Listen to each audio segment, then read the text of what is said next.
My wife cheated, shattering our family and leading to heartbreak, revenge, and a new beginning. Last year on Father's Day began like any other. I'd be up early, waiting for my wife and teenage daughters to join me. On Mother's Day, I'd treat my wife to mimosas for breakfast, a fancy cheese plate for lunch, and her favorite steak dinner. As the girls grew older, I handled the pampering solo. On Father's Day, my wife usually cooked me a special breakfast, though last year was different.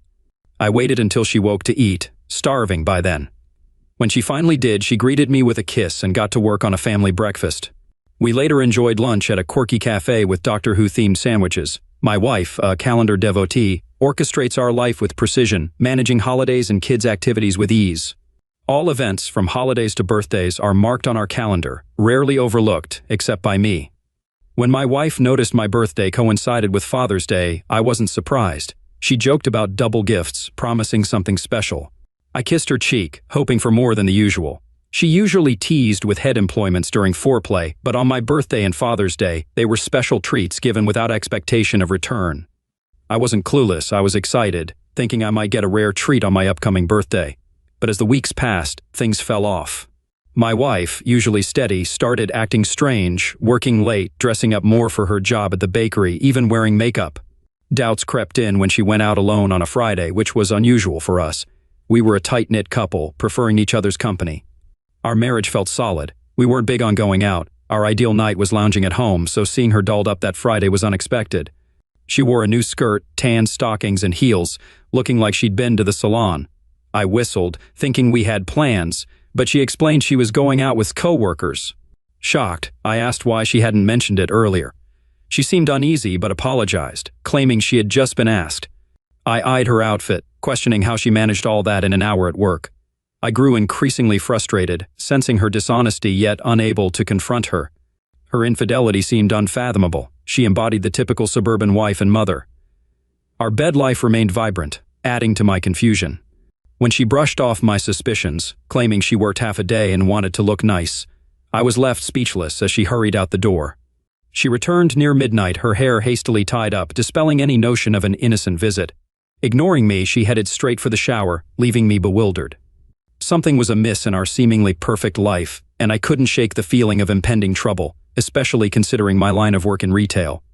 On Saturday morning, as I prepared for work, my wife didn't wake to bid me farewell as she usually did. I found it surprising.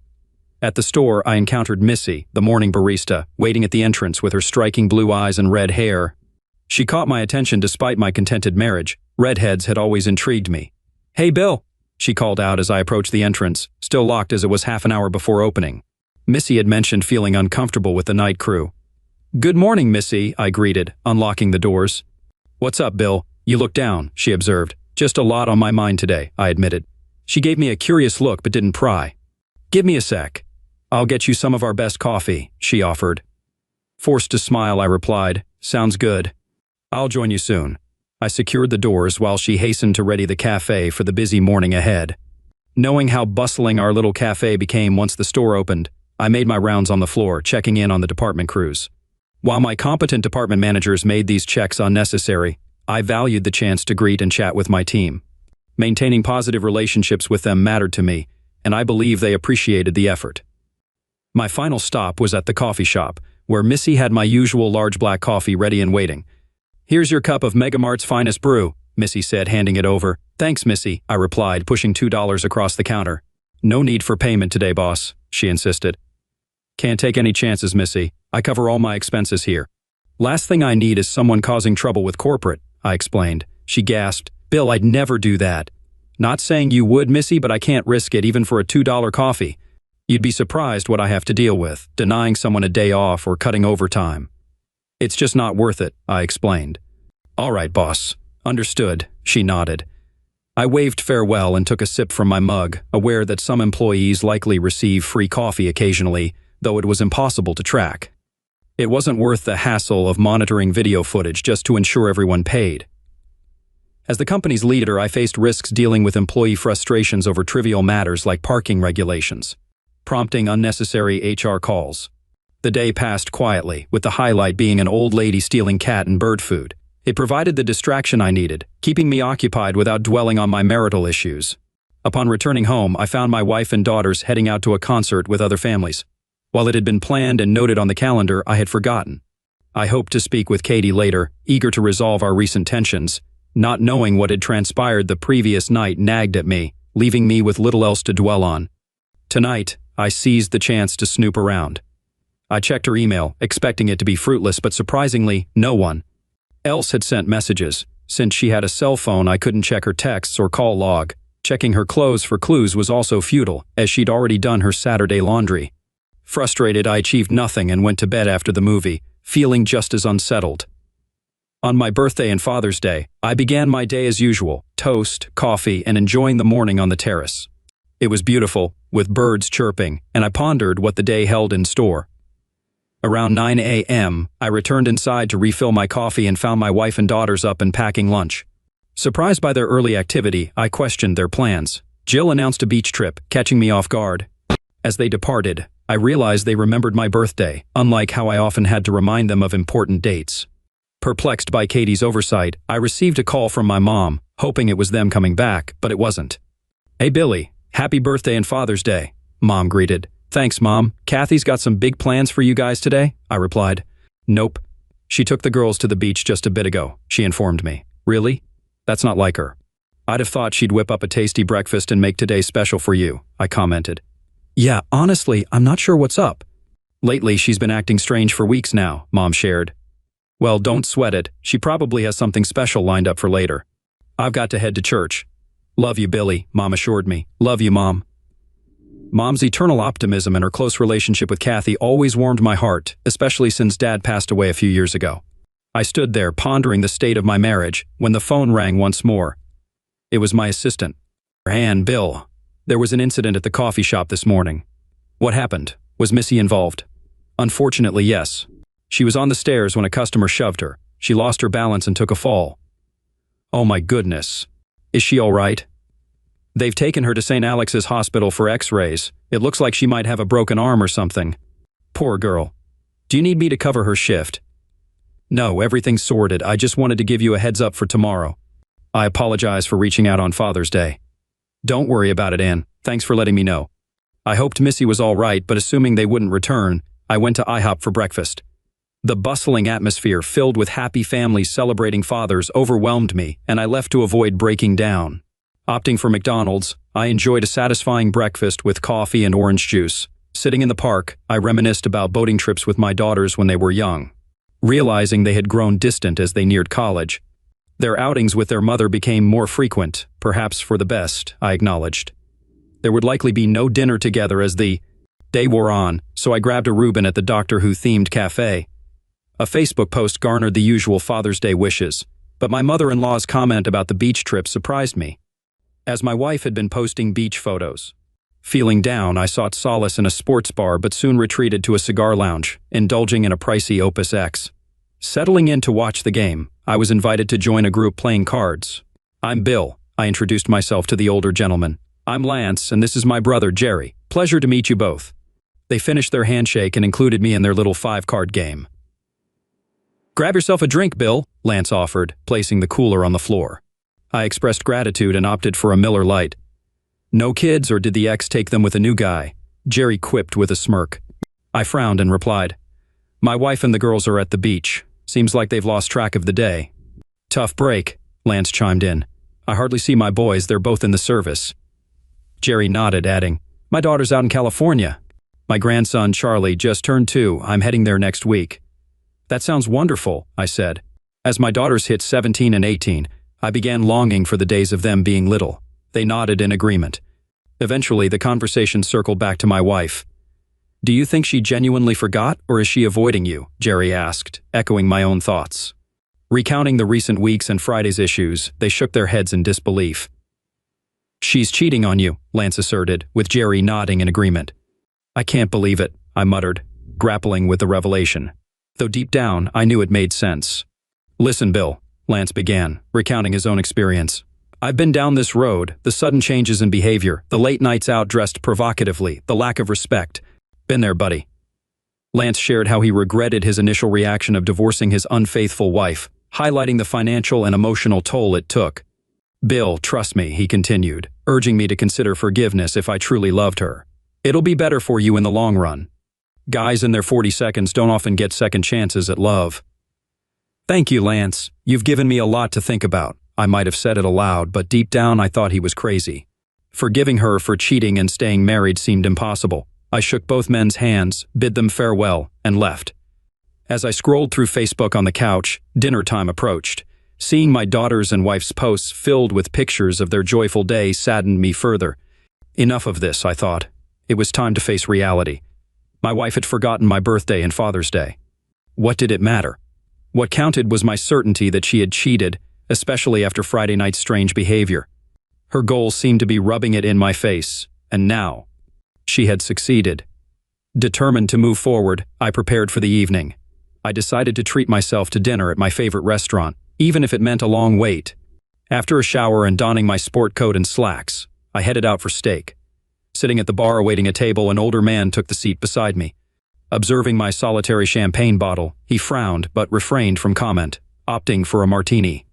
As the bartender filled my glass, he couldn't resist asking if I was celebrating alone or taking someone else's place. I assured him it was just me. He nodded and took a sip, revealing he was awaiting his family, 3 generations strong, despite his daughter breaking her arm earlier. He chuckled, noting the unexpected nature of grown children breaking bones. I nodded in agreement. Looks like I'll be cooking solo for a while. My wife needs to focus on taking care of Missy and Mia and leave me be. Suddenly, a little girl called out, "Grandpa!" and dashed across the crowded bar, showering the man with affectionate hugs and kisses. Then, I heard my name. Missy and her mother approached me. The resemblance between them was striking. "Hey, Missy, how's your arm?" I inquired.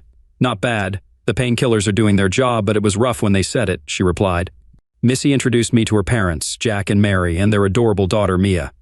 "Where's your wife, Bill?" Mary asked. "I'm not sure. She took the girls to the beach this morning, and I haven't heard from them all day." "On Father's Day? And it's your birthday too?" Mary exclaimed. "That's terrible. What's going on with her?" Not wanting to delve into it, I shrugged. "Forget about her. You're joining us," Mary insisted. I grasped Jack's reference to his red rage. "You don't want them to gang up on you, Bill," he chuckled, a testament to his experience dealing with familial conflicts. "But it's your day, Jack. I don't want to intrude," I replied. "Nonsense," he retorted. "This is our day, Bill. Grandpa, remember?" As their table's buzzer sounded, he tossed a $2 bill and left, insisting I meet him at our table. "Sorry about that, Bill. My parents can be stubborn," Missy apologized. "Don't worry, Missy. Eating alone would be worse," I assured her. Dinner conversation remained light, filled with anecdotes about our daughters. Mia giggled at stories of her mom's childhood antics. Later, my phone rang, but I ignored it, placing it on the table. "Your wife?" Mary inquired. "Yes, it's complicated," I admitted. "Maybe you can find a way to forgive her," Mary suggested, glancing at Jack. I signaled for the check, expressing gratitude for the meal and treating them. As I signed the check, I pondered the advice I'd received. Despite lacking solid evidence of her infidelity, ignoring the persistent ringing of my phone, I couldn't help but wonder what was wrong with people. As I pulled into the garage, my daughters greeted me with kisses and hugs, apologizing for forgetting Father's Day. "Girls, it's okay. I don't expect you to remember my birthday," I reassured them. Suddenly, Jill exclaimed, "Wait, it's your birthday today?" She rushed inside, yelling at my wife. "Daddy, we didn't know. We're so sorry. You must hate us," Jill lamented. "No, sweetheart, I love you more than anything. We decided last night to go to the beach today, and we didn't realize it was your birthday." "It's okay. Don't worry. I'm not upset with you," I comforted her. Though I didn't express my anger toward her mother, it was my issue, not my daughter's.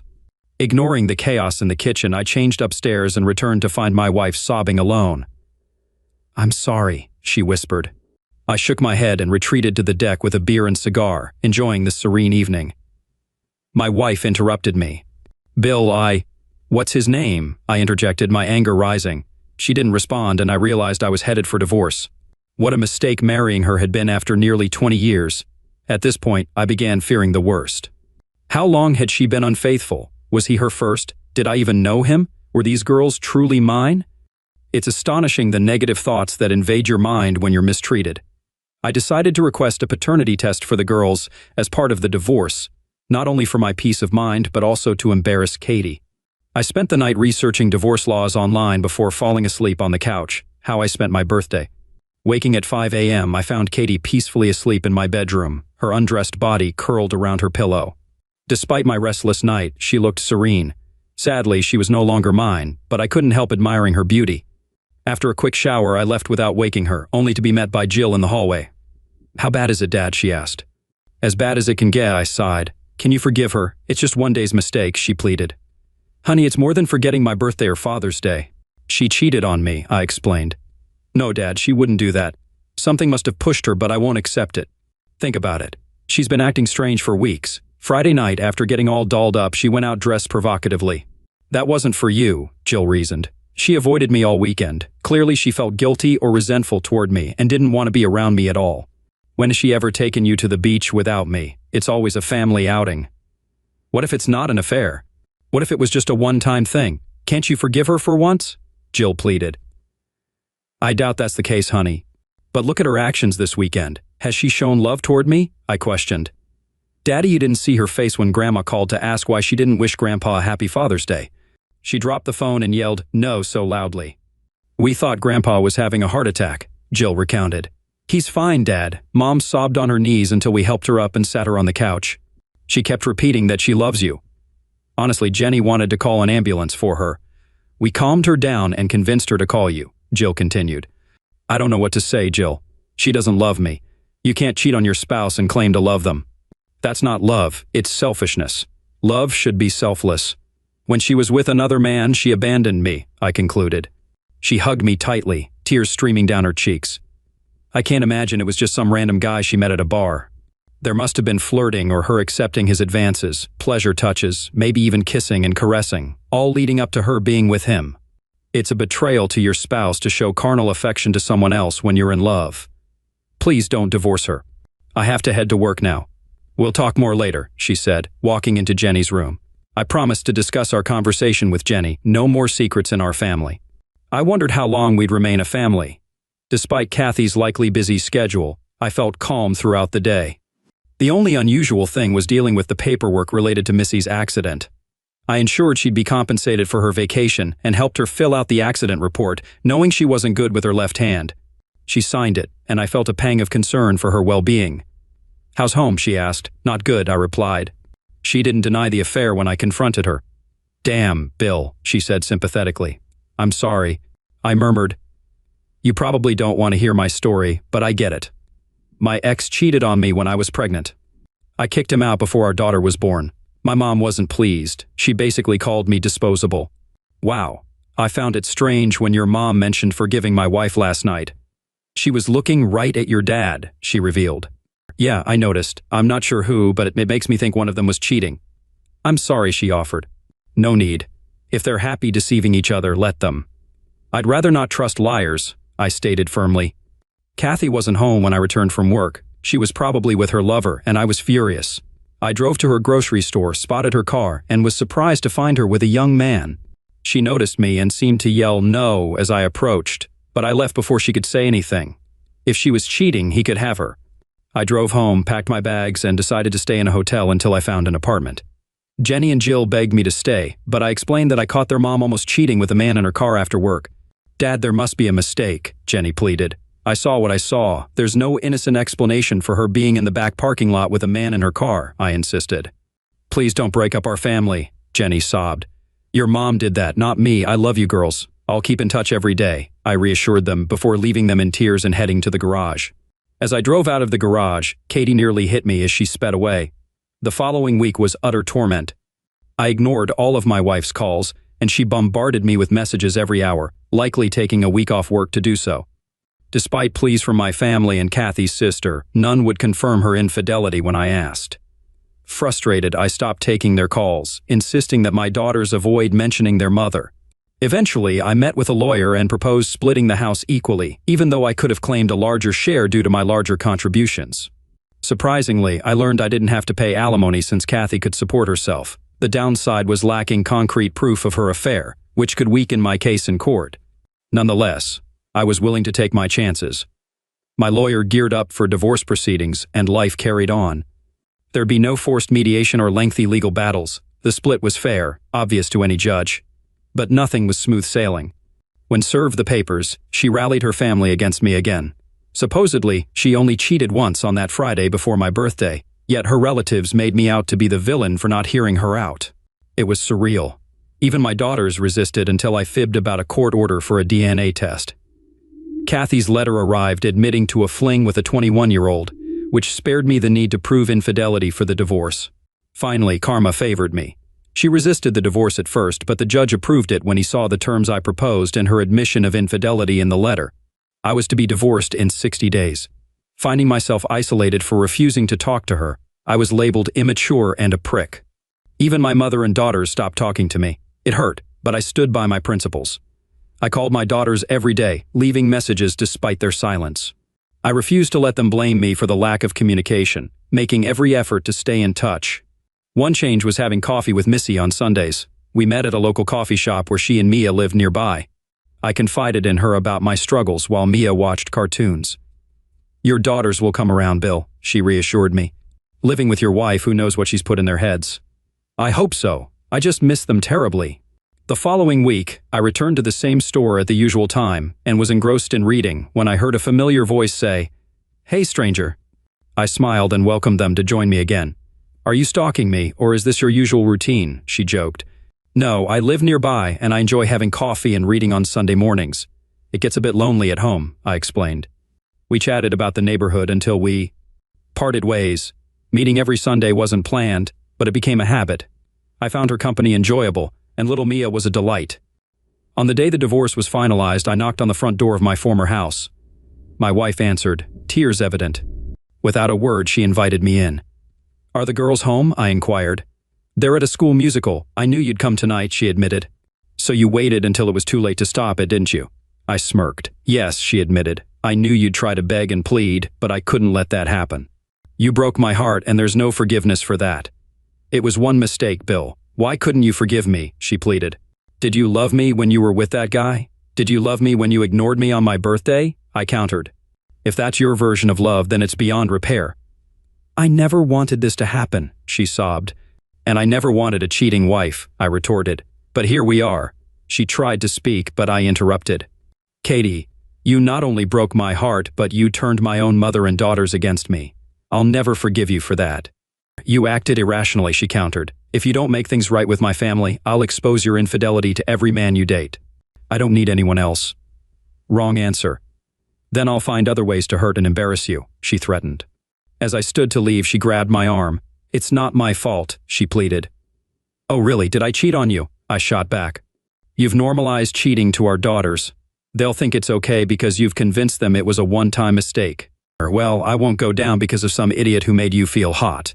I freed my hand from hers. "Rotten hell for ending our marriage over a fling," I spat, leaving her in tears, unaffected by her distress. A few weeks later, Missy knocked on my office door. "Got a second, Bill?" "Sure, come on in," I replied, though I frowned, anticipating bad news. "Bill, does the company have rules about dating coworkers?" I disliked this question, hoping to ask her out myself, but it seemed I was too late. "No, we have strict intimidation policies. It protects against potential issues arising from workplace relationships," I explained. "Good, that's what I hoped for," she said, leaving her contact details on my desk, her address and phone number. "Let's have dinner tomorrow night. Mia will join us."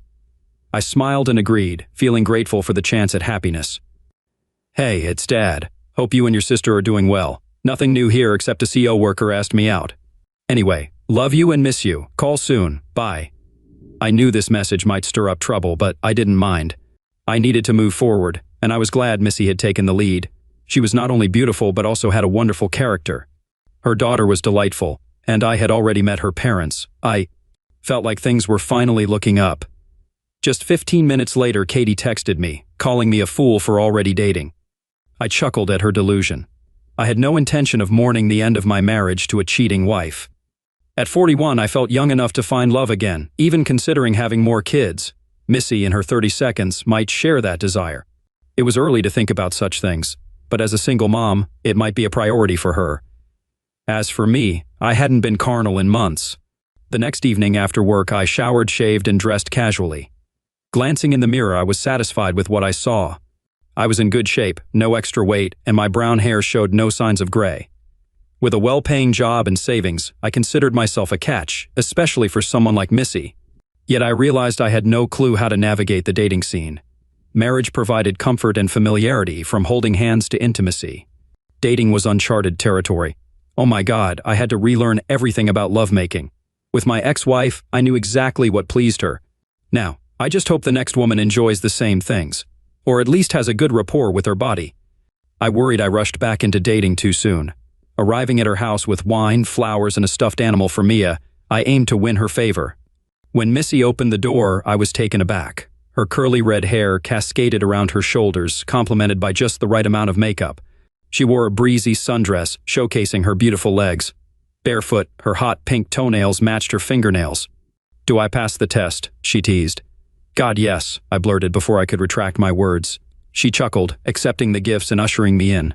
With Mia engrossed in TV, I knelt beside her, offering the stuffed bear. Her apprehension turned to delight as she eagerly took it, scampering off to show Missy. Watching Mia, I reminisced about Jenny and Jill at her age, realizing how much I missed them. "What's wrong?" Missy inquired, snapping me from my reverie. Forced smile. "Nothing, just thinking about my daughters when they were Mia's age." "Is it really that bad?" she inquired. "They still won't talk to me. Kathy's turned them against me and I can't change their minds, but I'm still trying. I leave them messages every day and I won't stop." "I'm so sorry, Bill. I know this is awful for you every day. But I know they listen to my messages." I mentioned our date tonight and Katie texted me, calling me a prick for getting to the point so quickly. "Sorry, is that too fast?" She bit her lip, looking cute. "Maybe," I replied honestly, "but I'd be happy to find out with you." She smiled, taking my hand. "Dinner is ready. I hope you like pasta with meat sauce." "Sounds great." "Oh, I have garlic bread too, so be ready for us to make out on the couch later." Mia giggled, and I was surprised by Missy's candidness. She sensed my awkwardness and said, "Bill, we're both adults, and I've known you for 3 years. I know what kind of man you are, and it doesn't take much to realize that I really like you.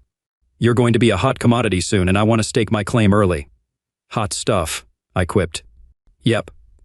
You have no idea how much buzz the news of your divorce has caused at the store, honey. Your appearance on the market, so to speak, has caught the attention of many unmarried ladies. You're a handsome man, in good shape, you're smart, stable, and we all know how you feel about fidelity." When I sat down at her table, I felt quite good. "So I'm getting in line early," she concluded. I grasped her hand. "I like you too," Mia chimed in. "Sketty's my favorite." "I like Sketty too, the fattier the better," I quipped, eyeing the Parmesan cheese jar. "And you must have really pungent cheese," I added jokingly. She giggled, correcting me. "It's not stinky cheese, it's Parm." "Parm stinky cheese," I teased, pretending to sniff the jar dramatically. "Wow, this is really stinky cheese." Missy chuckled, shaking her head as Mia poured a generous amount over the spaghetti. During dinner, we chatted lightly. I inquired about Mia's preschool adventures, and she eagerly shared every detail. It was a delightful exchange. I soon noticed Missy's quiet contentment as she observed us. As she began clearing plates, she joked, "She hasn't shared her favorite TV shows yet." After tucking Mia into bed, Missy joined me on the couch. Handing her a glass of wine, she relaxed and remarked, "Being a mom is the highlight of my day, but moments like these are precious." I instinctively embraced her, and she nestled closer. "It's even busier with two," I admitted. "Do you think your girls will come around?" she asked. "I hope so," I answered, reflecting on their situation. She kissed my cheek and encouraged me not to give up the fight for them. Setting down her glass, Missy leaned back. "Bill, I've made it clear that I really like you. I'm too old to play games. I want to continue seeing you, and that includes inviting you into my life carnally." I started to interject, but she raised a finger. "I know you want to be a gentleman, but you don't have to be. I'm not looking for casual flings. I want an exclusive relationship. My daughter needs a father figure, and I need a husband. That's what I'm offering." I attempted to speak again, only to be met with resistance once more. Typically, guys bolt after this conversation. "I don't see you as that type, but I'm offering you an out. If you're looking to play the field, I'm not your match, but if you're interested in building something lasting, then I'm here." "Impressive," I remarked. "Was that rehearsed or spontaneous?" She frowned, misunderstanding my reaction. "Missy, we've had a professional relationship for 3 years. Our recent coffee meetups have been enjoyable. I'm a family man. I've always been. I don't know how to navigate the single scene, and the idea of dating terrifies me. If my wife hadn't strayed, I'd still be happily married. No, I'm not interested in that lifestyle." She smiled, taking my hand. "You're charming, intelligent, and your spaghetti is fantastic." We shared a laugh, and she playfully nudged my shoulder.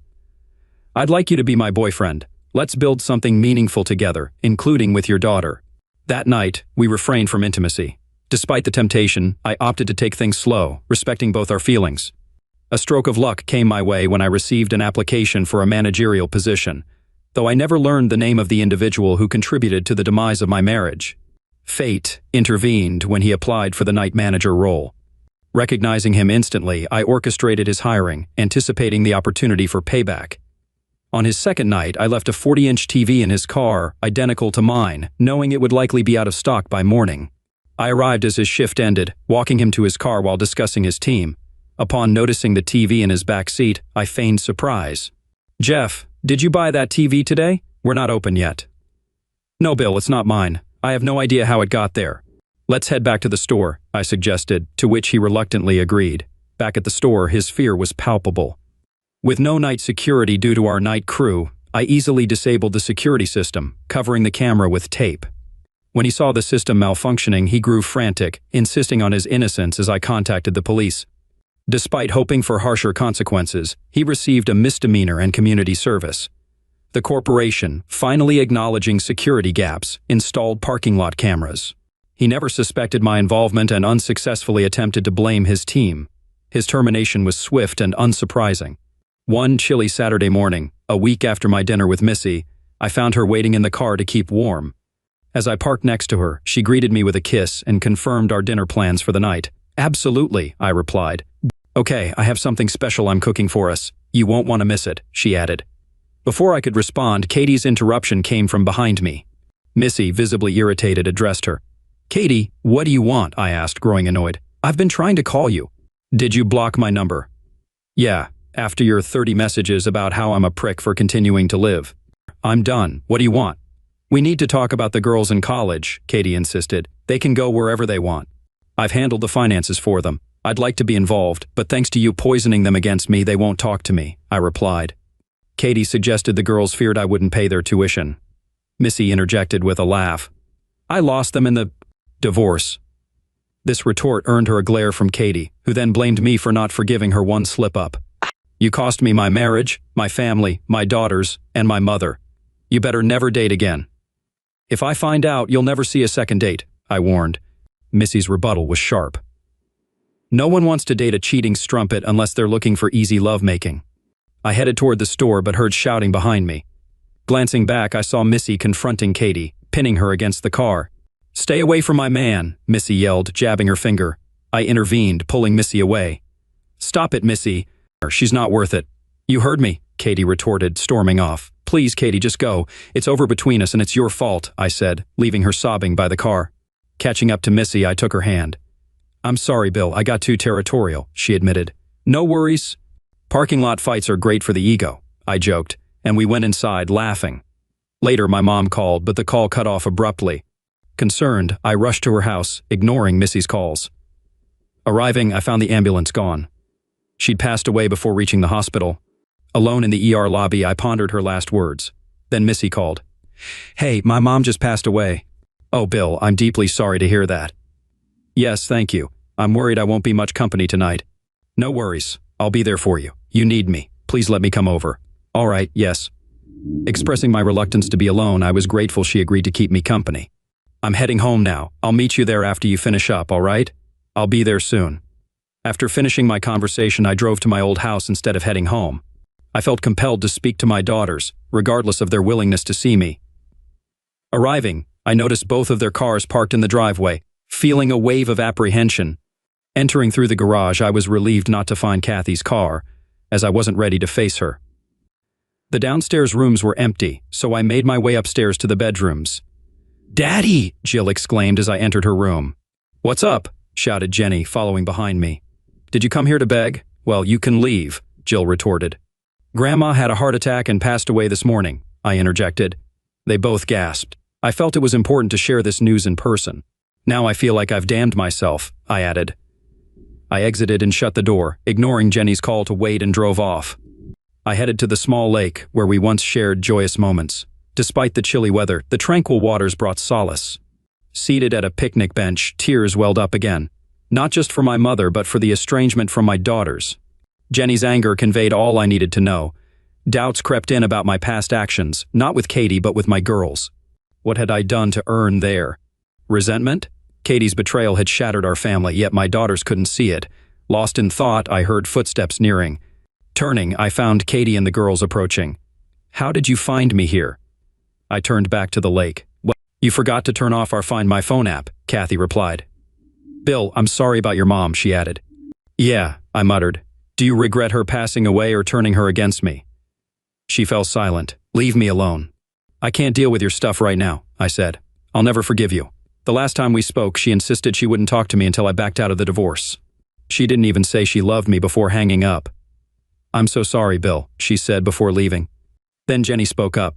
"Dad, we're sorry too. Please forgive us for being rude." They both rushed over to hug me and we cried together. "It's not my fault, girls. Your mother's actions broke us apart," I said. "We're sorry, Dad," Jill said. "We just wanted you to forgive her. She loves you." "It's obvious. Not enough to stay faithful," I replied. "Jill, I'm sorry, girls," I said tearfully. We hugged again while Kathy watched from the car. "Girls, I need you. You'll leave for college soon, and I'll miss you. We're wasting time," I said. "We understand, Daddy," Jenny said. "We won't shut you out anymore." "I wish Grandma had the chance to do the same," Jill added. "Can we come with you, Daddy?" "We haven't seen your new house yet. Maybe we could grab pizza?" "Sure, let your mom know and let's head out." As I pulled into my driveway, I spotted Missy's car. I had forgotten she was coming. "Looks like you'll meet Missy," I told the girls. "Is she your girlfriend?" they asked simultaneously, making me chuckle. "Yeah, well, we just started dating." "Look at him blushing." "So cute," Jenny teased. They dashed out of the car and bombarded Missy with questions, leaving her bewildered. "Girls, give her a break. Help her inside, and I'll introduce you properly." They kissed my cheek and hurried to the garage while I approached Missy. "Sorry about that," I said.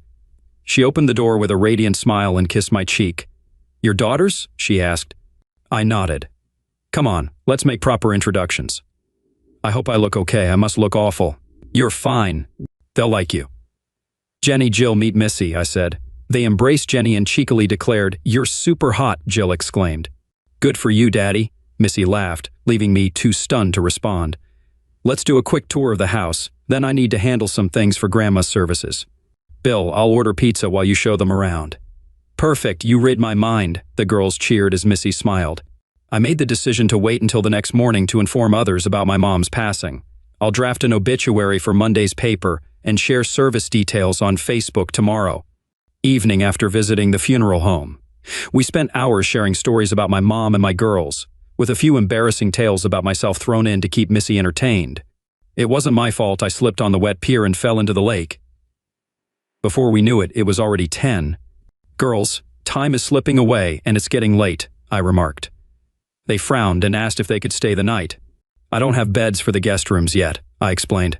"Tell you what, I'll pick you up in the morning and we'll go out for breakfast, okay? And if you don't mind, we could help sort through Grandma's things too." Jill offered. "Thank you," I replied. "Missy, would you like to join us for a ride or do you need to go home to Mia?" "She's with my parents." Jill's curiosity piqued. "Who's Mia?" "Mia is my 4-year-old daughter," I revealed. Excited, they both squealed, expressing their eagerness to meet her. Missy chuckled at their enthusiasm. "Someday soon, I promise." As we returned to my house, Missy commented, "They're great girls. I'm glad you were able to reconnect with them." I sighed. Me too. I just wish it didn't take my mom's passing to bring us back together. With Missy nestled in my arms, I drifted off to sleep. The next morning, I awoke to find Missy still snuggled against me under a blanket. Feeling a sense of longing for closeness, I kissed her head and apologized for falling asleep. She moaned, stretching. "It's okay, baby. You've had a very emotional day. Would you like to join me and the girls for breakfast?" "Only if I can bring Mia. My parents have plans this morning." "Of course, my daughters will love her." Needing to fetch Mia, I arranged to meet my daughters at IHOP. As I walked in holding Mia's hand, my girls rushed over. They embraced Mia, twirled her in the air, and showered her with kisses, making her squeal and giggle with joy. "We need to go to the bathroom," the girls announced in unison. "We'll take her," they said, whisking Mia away. "I don't know, Missy. Do you think they'll get along?" I asked, smirking. She playfully clapped me on the shoulder and kissed my cheek. "I hope they remain friends for years to come." Although it was just our first date, she expressed a long-term commitment, which was a bit surprising but reassuring. As we ate, Mia and my daughters chatted incessantly about everything. Mia showed genuine interest in their lives, peppering them with questions. My daughters, accustomed to babysitting, engaged effortlessly with Mia, bonding over shared interests in kids' shows and movies. Surprisingly, they also got along well with Missy, showing no hostility or anger toward her, unlike their initial reaction to my dating. This puzzled me, and I planned to discuss it with them later. After a busy day of phone calls, cleaning my mom's house, and visiting the funeral home, I finally relaxed when the girls returned for dinner. And Missy and Mia went their separate ways. During breakfast, Missy suggested avoiding the emotional strain of Mia's questions while sorting out my mom's house. "Daddy, are you in love with Missy?" Jenny asked abruptly. "We've only seen each other a few times outside of work. It's too early to say it's love." "Okay, Dad," Jill said, sounding like I was clueless. "You know those cartoons where girls get dreamy-eyed and hearts flutter? That's Missy when she looks at you." Before I could object, they exchanged looks and then declared, "We like her." I went from joy to anger. Setting my pizza down, I headed to the sink to cool off. "Daddy?" Jenny asked. "How could you shut me out all this time and now say you like my girlfriend? What did I do to deserve this? Do you know how many times I cried after leaving you messages? You didn't care to hear." "Mom made us." "What?" I exclaimed. Jill explained, "It began when Mom said if you felt distant, you could return to her and we'd be a family again. We're truly sorry." Turning to Jenny, I saw her eyes tear up and she rushed to hug me. "Dad, we're so sorry. When that didn't work, she said you abandoned us and wouldn't pay for college because we wanted you to stay with her. She claimed your messages during the divorce were just tactics to win favor with the judge. You believed her?" "Dad, imagine sitting with her every day, hearing her defend one mistake against 20 years of love. We thought you were being unfair. What if it was you? Would you forgive your boyfriend for cheating?" No response. "Where's the line?" I demanded. "Unclear. Give me a clear answer." They wept and our hug calmed me. "I've missed you both so much," I said. After they professed their love, I reminded them, "Time to go home. School's tomorrow. Make sure your mom tells them about the wake and funeral. You'll need time off this week." One last embrace, then I watched them drive off, feeling warm inside. Looking at the sky, I whispered, "Mom, you didn't have to leave to bring my girls back, but thank you. I'll miss you." Wakes are always hard for me. Being near a deceased body is unsettling. My mom's wake was especially tough. Approaching her casket brought me solace. Seeing her peaceful face, I knew she'd reunite with my late father, who avoided wakes. Mom planned hers meticulously, even choosing the casket. It was a relief knowing she had everything sorted. Chatting with one of her friends, Katie and my daughters arrived. Tearful hugs from the girls greeted me while Katie stepped aside respectfully. After the prayer, Kathy placed something in the casket, then sat alone at the back. I saw it was a photo of Kathy, me, and my mom all holding our babies, beaming. Touched, I took the photo and put it by my mom's hands, tears welling up. During the service, Kathy stayed seated at the back, chatting with everyone. Her bond with family members and their affection for her showed her enduring presence in our lives. The standard rule was for immediate family to sit in the front row, but it didn't feel right. Seeing Katie at the back, tears in her eyes, I knew Mom wouldn't have wanted it that way.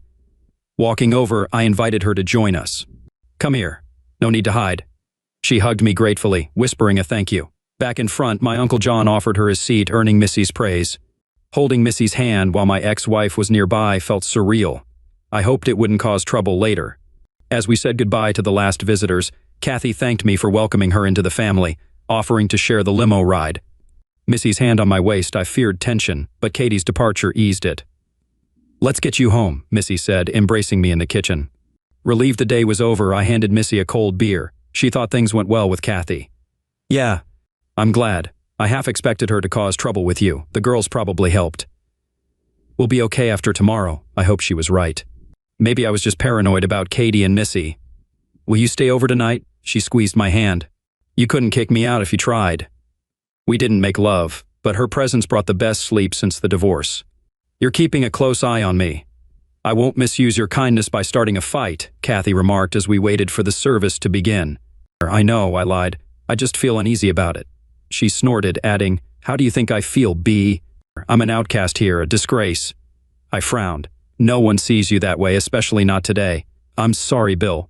I wish I could undo it all." "I wish," she said, tears welling up before hurrying off to the bathroom. "It's tough for all of us, Bill." My mother's friend Jean comforted me, patting my shoulder. Your mom was wonderful, and we'll all miss her." I kissed her cheek, grateful that Kathy had her mom to support her through the tears.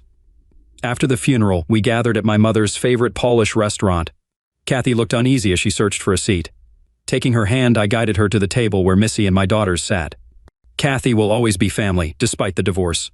No matter where we sit, you're always welcome." A tear rolled down her cheek as she thanked me, and in that moment I felt like I'd finally let go of the pain she caused. Life moved on. The girls Skype with me weekly while they're at college. Missy and I are going strong, and I'm considering popping the question soon. Katie and I don't talk much, but it's always friendly. She's moving on too, dating a nice divorced dad who's a friend of one of the girls. I wish them the best. Some may say I should forgive her one mistake, but I can't. I may be seen as the villain by some, but I'm at peace with myself. I'm getting married, and my family is pushing my golden child sister to wear white down the aisle. I'll get my revenge. Here I am, writing this long tale on my honeymoon, but it does feel cathartic to finally type it out. My husband is more excited about this than the resort drinks anyway. This is a throwaway because I don't have a Reddit account, and my husband, the Reddit fanatic, said he doesn't want this associated with his. As to why the Reddit guy isn't the one writing this, it's because he said since it's my family, I should be the one with the honor of posting the story. But he's over my shoulder to help out. I'm not a lawyer, so I don't know if this works, but I do not give permission for this to be reposted anywhere else. So I think first it's necessary to give some background to explain how this behavior reached this level and why our responses were as they were. It's a long read, I apologize. Ever since I can remember, my parents loved my sister more. I don't mean in subtle ways either. If my sister accused me of something, they'd believe it and punish me. If I accused her, they wouldn't believe it, even if there was undeniable proof. They'd still give her a lesser punishment and try to find a way to scold me in tandem. My birthday cake had to be a flavor she wanted. Hers did not. And my parents always denied knowing I didn't like that type of cake. They always bought her a bit more than they did for me. We went to where she wanted, even if it was an event that should be about me. My sister grew up spoiled and didn't like me. She just used me as a punching bag. At first, she mostly ignored me, but then it got really bad when we were young teens. I'm not sure what the cause and effect were, but she found herself with no friends, and her behavior got worse.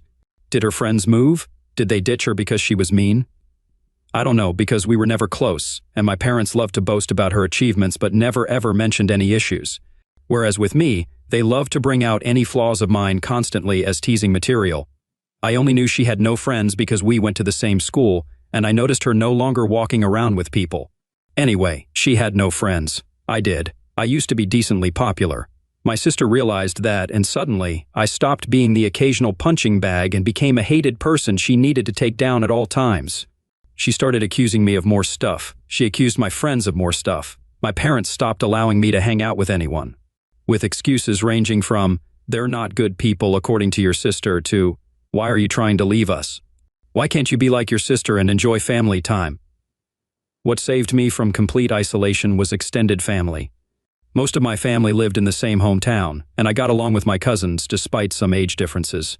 At one gathering, they invited me over to something I don't remember, and I sadly replied, "I'm not allowed to go anywhere." When asked why, my kid self, with no filter, replied that it was because I wasn't allowed to have friends since my sister didn't have any. Well, that reached the adults, who apparently tore my parents apart later. I was scolded for lying and grounded as if I had anywhere to go for a month, but after that, they allowed me some leeway, so it was worth it. My sister changed schools. I guess the humiliation of extended family knowing her social status was bad, and she demanded to be changed, and my parents immediately obliged. Even though it cost them more since the school was further away. But she made friends at the new school. However, she never went back to the previous status quo of mostly ignoring me. I guess having felt the power of how badly she could screw with me and being angry that I told family she had no friends, she never let me go. My life was still bad. Her friends would come over and bully me, and my parents called it light teasing. I never called friends over because my parents were awful hosts to them, or my sister would accuse them of taking stuff, and they'd believe it. I did become close to my cousins, though, since my parents never dared do any of that to family. Then I got my first boyfriend. I didn't want to bring him home at all, but my parents insisted. Well, at one point, we were separated, and he came to find me to tell me my sister was flirting with him. By that, she meant she came over with skimpy clothing, batting her eyelashes really badly, and started telling him how bad I was and how good she was. He was irked and ran off to find me. Of course, my sister told my parents a different tale, that my boyfriend had instead tried to flirt with her, but she naturally refused. Guess who my parents believed? Now, my boyfriend wasn't perfect, but I immediately believed him for a mean reason. But remember that back then I was a teen and suffering from the unfair bad treatment. I was very resentful and moody and now hated my sister as much as she hated me. With that disclaimer out of the way, let's talk about looks. I hadn't mentioned them yet because they weren't relevant. My parents are overweight. And since they like showing love via food, giving you more food, buying treats, etc., my sister is also overweight. Whereas I am not. In fact, I've always been kind of skinny because punishment often included no treats or snacks. Obviously, weight isn't what matters, personality is. But my sister even then was already rude and spoiled. Even her flirting attempts were bad because she never learned to work for anything since she could demand and my parents would deliver.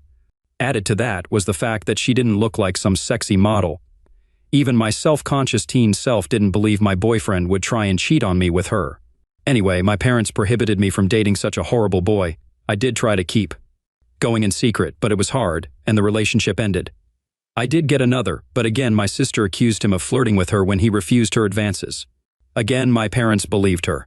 I tried pointing out how this happened again, but they decided that meant I was incapable of making good choices and kept picking bad boyfriends. The relationship couldn't handle the Romeo and Juliet situation and fizzled out again. I would eventually get called a slut in high school, as I was fine with making out with boys and such, but refused to have relationships. Thankfully, it never got back to my sister or parents. No, my sister did bring one boyfriend home during all this time. He was paraded with pride, and my parents spent every second telling me how good he was, and why couldn't I be like my sister and find myself someone like that, until he stopped showing up, and suddenly he was a conniving bastard that tricked my sister. Oh well. And the unequal treatment continued. At this time, she had more spending money. Her curfews were much better than mine. She was free to go anywhere at any time while I couldn't. If I pointed it out, my parents would say it's because she's older, but when I reached that age, I still didn't have the same treatment she had. And when pointed out, they denied they ever said that or claimed it was because I couldn't be trusted like she was, using my sister's accusations against my boyfriends and friends as proof of my bad judgment. Time goes by, and it's time for my sister to graduate. She was accepted into a college, not a very well-regarded one, and she had no scholarship or anything. Again, because only her achievements were told to me. I don't know which colleges she even tried for, so I can't say how badly she was rejected. I do know her grades were bad in school, though, because whenever she got a B, we would celebrate. I would usually get good grades, but my parents refused to celebrate, claiming since I always got those. What was there to celebrate? My parents naturally made a lot of fanfare and told her they'd pay for everything. I was relieved she'd be going away. Not that it made my life any easier. She'd always come home every other weekend, and somehow stuff kept missing from her room or some other issue she'd think of to make my life miserable. My curfews were still strict, etc. Eventually, my mom came to talk to me about my impending graduation. I'm only a year younger than my sister. She told me since they were paying for my sister's college, they had no money to pay for mine. So it would be better for me to start working immediately after graduation and wait until my sister finished uni to see if they could afford something for me. Oh, and if I decided to stay at home, I'd have to pay for all my stuff, part of the bills and rent. I pointed out I could get student loans. Mom said yes, except no. That is because they were so caring towards me and I had such bad judgment. They would decide if a college was worth my getting into debt or not. I'm not sure how they'd stop me from getting loans, but I didn't ask. Scholarships weren't mentioned. They had no idea what my grades were anymore, and never believed in my capabilities anyway. I didn't bat an eyelid. I simply said, okay. My mom clearly didn't expect that and kept pushing. Maybe she hoped I'd throw a tantrum so they'd have an excuse to not ever pay for my college. But I said nothing except I understood their position, thanked them for caring, and that was that. My dad later tried the same, but I also refused to be emotional. You see, after a whole lifetime of their terrible parenting, I never had any expectations towards my education. I knew they would find an excuse to not pay for mine and make my life miserable. I never believed they would eventually pay it if I worked and waited for my sister to graduate. I had been preparing for college for a long time. I could barely go out, my friendships were slim, so I had a lot of time to study. And study I did because I saw college as my only chance to be free. Well, the time came, and I worked my ass off and got a scholarship. Not to anywhere like Ivy League or anything like law or medical school, but it was a good enough course in a decent college with a full scholarship. Knowing my sister would hate it and try to stop me via parents, I put my achievement on social media at the same time I told them, even forcing myself to thank them in the post. Now, they couldn't forbid me from going, as they'd have to explain to the family why not. Initially, they were even a little proud and boasting about it, and then I guess my sister got to them. And they changed gears, and even asked me if I was sure I wanted to go. They let slip my sister wasn't doing well in college, and since she was smarter and had better judgment than me, I'd suffer worse. I obviously stuck to my guns. They weren't happy but couldn't do anything. College was my savior. I started being happy. I still contacted my parents and visited on holidays and such, but since they refused to pay for anything, I could excuse not going a lot due to money. During this time, I avoided introducing any man to them, and my sister stopped going to college. I know she didn't graduate because again they'd have made a fanfare about it. She moved back home, paying no bills or rent, but it's different, my parents said, and started working at the same company as my mom, obviously thanks to my mom pulling strings. This was all sold to me as a source of pride. Oh well, almost there, I promise. I met my husband around this time. You know those people that say, if I was in X situation, I'd have done something? My husband is the type that really does. I'm the person that is meek and a doormat in any situation, and then can't sleep at night wishing I had done something, had thought of something witty to say, etc. I'm the person that can't help but cry when I'm angry. My husband is the guy that claps back immediately. He loves drama and loves to resolve it. He's the guy that if he doesn't immediately reply to a slight, you better start worrying because he won't forgive and forget. He's just doing something worse for revenge. He's the one that wanted me to post here and wanted to post on a nuclear revenge board too, but decided what we did wasn't nuclear. People were baffled I got together with him, but just because I was incapable, thanks to my upbringing probably, of acting like him, it didn't mean I didn't like it. I love that my husband does what I can't, and he treats people well as long as they do the same to him. When we discussed marriage, we decided we didn't care much about the ceremony due to our budget, as we'd rather spend on a dream trip to Europe for our honeymoon. As for where to do it, since his family was spread out and mine was still mostly concentrated in my hometown, we decided to do it there.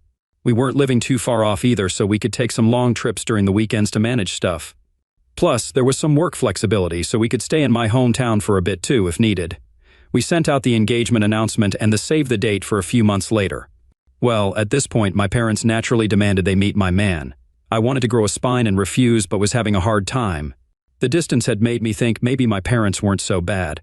Well, my husband looked like I canceled Christmas when I told him I would at least ensure they were never alone with him. See, he had been getting ready for this. He even bought a high-quality recorder he could hide in a pocket to record it all. He was stoked, thinking of all the ways he could refuse my sister's advances, insult her, and then spread the recording of her attempts to my family. So off he went alone and excited to meet them, and came back later euphoric.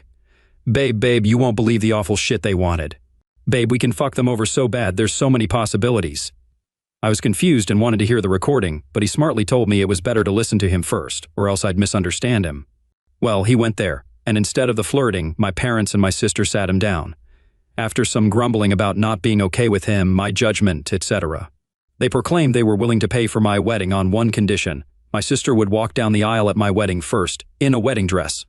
Their excuse was that it wasn't okay for a younger sister to marry first, so it was only fair if my sister had at least the experience of it. At my venue, with pictures being taken in the dress and she'd have a cake later too, etc. My husband will now type his part. Hey, vengeful husband here.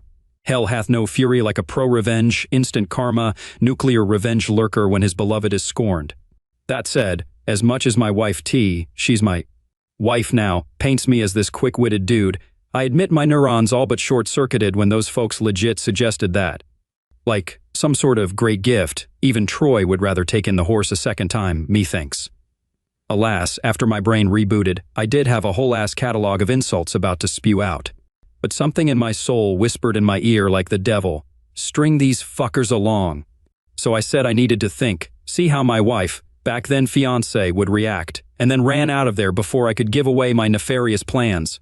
Back to me, the wife. So, my husband sincerely recounted how my parents wanted even my wedding to be about my sister, with a grin on his face, and had the recording to prove it. I was shocked. The distance had softened how bad they treated me, and I thought even they wouldn't go so far. Thankfully, my husband insisting on the angle of revenge helped me not go to a bad headspace. We had a blast thinking of ways to screw them over, from ridiculously outlandish to what we thought was feasible. We then called his much more level-headed brother when we decided on a plan. It involved having 2 venue addresses, giving them the wrong one, etc. Well, level-headed brother scolded us for it. While he acknowledged he would never be able to convince us from retaliation, he at least showed us something like that would be hard to pull off. Some of our other ideas were also at risk of getting us sued, so we eventually settled for the most benign plan. Act like we agreed, but then hire security and don't let her in. Obviously, if that was all, it wouldn't be pro-revenge. The rest is all mostly my husband, but he wants me to do the honors, so here goes. Just important to mention, everything he did was previously discussed with me, and they were our mutual ideas. He went back to my parents, said he probed, and thought I wouldn't be down with it. However, he didn't see the issue, and not wanting family to fall apart, would be down to helping them do it. He pointed out I don't like conflict, so if I was surprised with it, I might not throw a tantrum in front of all the people. On the other hand, marriage is a big thing, so who knew if I'd lash out? Thus, he suggested a compromise. They'd help pay for stuff. This way, I would feel even more pressure to not say anything, as not only would we be public, well, with our families there, but I'd be grateful for the help they gave, and that would pacify me.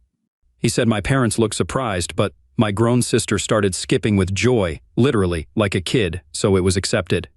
Important, my husband also claimed that due to some bad judgment in boyfriends in the past, these words were all my idea, and I'm so proud of using their words against them, LOL. I was distrustful and controlling, and liked to check his phone and stuff to ensure he wasn't cheating on me. As such, it was imperative that nothing of this plan was ever put in any writing. For any discussion pertaining to my sister walking down the aisle before me, he'd go over to their house to talk. And so began the months of deception, where my parents and sister thought they were tricking me, and my husband and I were milking them. How? Well, rather than paying for the wedding and laying low, of course, my parents wanted input in everything. Some stuff that meant a lot to me, the songs and color palette, my husband would convince them to let it go to keep me in line. But since we never really cared for the ceremony to begin with, everything else was game, or so they thought. What we did was thus we'd go, say, to check the drink and menu options. We'd then accept the lowest or second lowest priced option. My husband would then secretly take my sister there to also try it out, then sigh and say, "It's a pity. We don't want to abuse my parents' goodwill, so we wouldn't get the best options." Cue my sister demanding my parents pay for the best. My parents would then tell me not to worry, and they'd pay for the most expensive. Same was done with the photographer, flowers, etc. My husband handed my sister a bouquet of the flowers we wanted, then sadly expressed how I wanted some other tasteless flowers. Cue my parents telling me they wanted us to go with said flowers and they'd pay for it. Wedding dress? We hit a minor snag here. My parents wanted me to use a hideous dress. Okay, not outright hideous, but it wasn't my style and wouldn't look that good on me. We had planned on saying yes, then simply not using it, but my mom sent me a message about it, so there'd be proof I said okay. We had to go with me refusing in text and standing my ground. My husband went over there and said he'd see what he could do. My sister suggested ruining my desired dress, so I'd be forced to wear the other one. He pretended to agree. During all this time, they really kept communications outside any text. We made sure that happened by, when my sister tried messaging my husband, having me reply to her. This solidified the "I'm controlling and neurotic" claims my husband was making, so they believed it and never risked anything in writing. And maybe some people might not like the thought of their partner going around and talking badly about them to family. But I'm such a doormat that the thought of being painted as this controlling and dangerous is extremely funny to me, and I egged him on to do it. I guess I have a warped sense of humor, LOL. Oh, and my sister did try to flirt with him, but he acted conflicted also to really sell that he was with them. My husband would pretend to tell them things without my knowledge, but he never told them we hired security. It was really funny, my husband and I, who had sincerely considered a courthouse wedding to focus costs on our honeymoon, having this extravagant, expensive wedding and barely spending a dime. We called it back, pay for emotional damages from my parents. Laugh out loud, I think my husband, okay, he just confirmed I'm right, LOL, was enjoying the whole tricking them more than planning our wedding, LOL. I didn't think it was possible to witness a guy beaming at the thought of wasting his whole Saturday doing a car trip to discuss wedding details with his in-laws, but here we are. Soon the day came. The plan my parents, sister, and husband had come up with was to wait until everyone was seated. Since the bride always comes out late, they'd have my sister arrive at that precise time to avoid me seeing her and trying to stop it and walk down the aisle. By the time I heard what happened, it'd be too late to do anything. As for my dress, we saved some of the leftover fabric from my dress alterations. And my husband took that to my parents' place. My sister still lives with them even now, and showed them as proof he'd ruined the dress. Then he said he had to go back to me as I was raging, and he needed to calm me down. He'd see them at the wedding. We made sure to keep our actual security hidden at first. As the guests and my parents arrived, all they could see was a woman with a list of names to check. Only after my parents arrived and sat down did we bring out security, a guy that looked like a bodyguard. We told him to not allow anyone, my sister in, and even agreed on paying a handsome tip if he didn't reveal that we told him that. Soon the time arrived. My parents got a text that my sister was less than 5 minutes away, so my dad went and told people to start. My bridesmaids had been told to follow his lead beforehand, so they obeyed without checking with me. After they all went down and took their places, my dad stood up at the entrance as if waiting for me. During this, a friend not in the wedding party texted me to get ready. This was because if my husband or bridesmaids, etc., took out a phone and started texting, people might notice. This friend was in on the plan, she's my husband's friend, as willing to help stir drama as he is, and didn't care about being a bridesmaid or anything. Well, as soon as my dad took his position, the bridal song started playing, the doors opened, and I came in. My dad looked aghast at me being there. He tried glancing behind me, but you can't see the venue entrance from where we were, so he couldn't see what happened to my sister. And then his phone rang. I saw the caller ID, and it was her. He just left me there with a mumbled, "Something came up." There were gasps and confusion all around. The friend in on it loudly asked what happened. I lied and in a teary voice said, "He told me it wasn't supposed to be me there." It's not what he said, but my husband and I agreed that if he dared leave me, I should say that to make him look the worst possible. As for the tears, I wish I could say it was just my stellar acting, but no. Despite everything, a part of me didn't think he'd go as far as to abandon me there, that the sister thing wasn't true but an elaborate joke. I don't know. I was hurt, still am, so I was sincerely trying not to cry. The friend then loudly went, "What did he mean by it shouldn't be you, so that as many people as possible could hear and spread it?" Then she went, "I will go and check," and ran off. We decided to do this to make her create hell with the security and stop my dad from coming back and stopping the ceremony or something. At some point my mom also left. At this point my husband's dad quickly ran over and took my arm. He'd been forewarned he might need to. Watching him run desperately to me helped me smile. I walked down the aisle to whispers as people discussed what happened. Some apparently left to check too. When I reached my husband, though, all was well. He made me feel better, joking my sad face was so real I deserved an Oscar and not to worry. He'd rake them over the coals for what they did. LOL. We got married without a hitch. My parents didn't come back. I did notice a lot of people leaving then coming back during the party, but no one dared tell me what was happening. Someone did come and whisper in my husband's ear, and he went out. He came back after a while with a thunderous expression but whispered in my ear he needed to go hide somewhere before he broke character and started smiling. LOL. What happened is it worked. The following is the summed account from friends, family, the security guy, and my husband that I received afterward. My sister did arrive in a wedding dress. The security refused to let her in per our agreement. He claimed she must be in the wrong venue because there was already a bride. And yes, we tipped him really well, as promised. My dad went there and tried threatening him with the police, claiming he never heard of him so couldn't be working there. The security agreed to call the police since he was hired by us and doing his job. My dad realized by then it would be too late and tried to demand he let my sister in. At this point, the friend came over, started shouting and insulting my sister, and asking what was going on, basically stalling. My mom soon came, and eventually other people. At this point, the wedding plan was bust. All my parents could do now was damage control. As everyone that learned about it was aghast, they'd try and pull it and were screaming and berating them. The three naturally said it wasn't a secret and threw my husband under the bus. At this point, my husband was summoned. When he came over, he put on his best look of confusion and denied. To quote him, "Gaslight, gatekeep, girl boss, LOL." He denied having ever agreed to something so ridiculous. When they insisted he did, he demanded proof, and of course they couldn't produce any. All text exchanges they could produce were about normal wedding decisions. My sister was scream-crying and apparently sat on the floor kicking her legs like a kid. My dad looked like he'd beat my husband, but security and other people held him back. Of course, they said they had no proof because my husband told them not to text. My husband laughed and said, "Wow, how convenient, huh?" Then again repeated, why would he ever agree to something so fucked up, tore them a new one about being awful parents. Then said he wasn't going to let their stupid plans and lying get in the way of his wedding and went back to me. No one believed them. The venue had cameras, but they refused to show me the recording as that was only for security purposes. But some people filmed parts of it. Watching my parents and sister get ripped apart by any and everyone that came out to check the drama was delicious. After years and years of being accused of stuff and not being believed, to watch them have a taste was one of the best wedding gifts. My mother was crying, my dad kept changing from purple to white, my sister was still on the floor crying and screaming. They kept insisting that my husband was in on it, but people kept asking, why would my husband agree? Why was there no proof? Why did they want my sister to do this at my wedding? And they had no good answer to any of it. Eventually, they were told to leave and had no choice but to do so. My dad apparently had to drag my sister up as she refused to leave the ground. Again, people said nothing to me all night. I guess they wanted to spare me. And maybe it's because I was the bride and not just a guest for once, but it did feel like everyone was making an extra effort to be nice, positive, and excited about everything.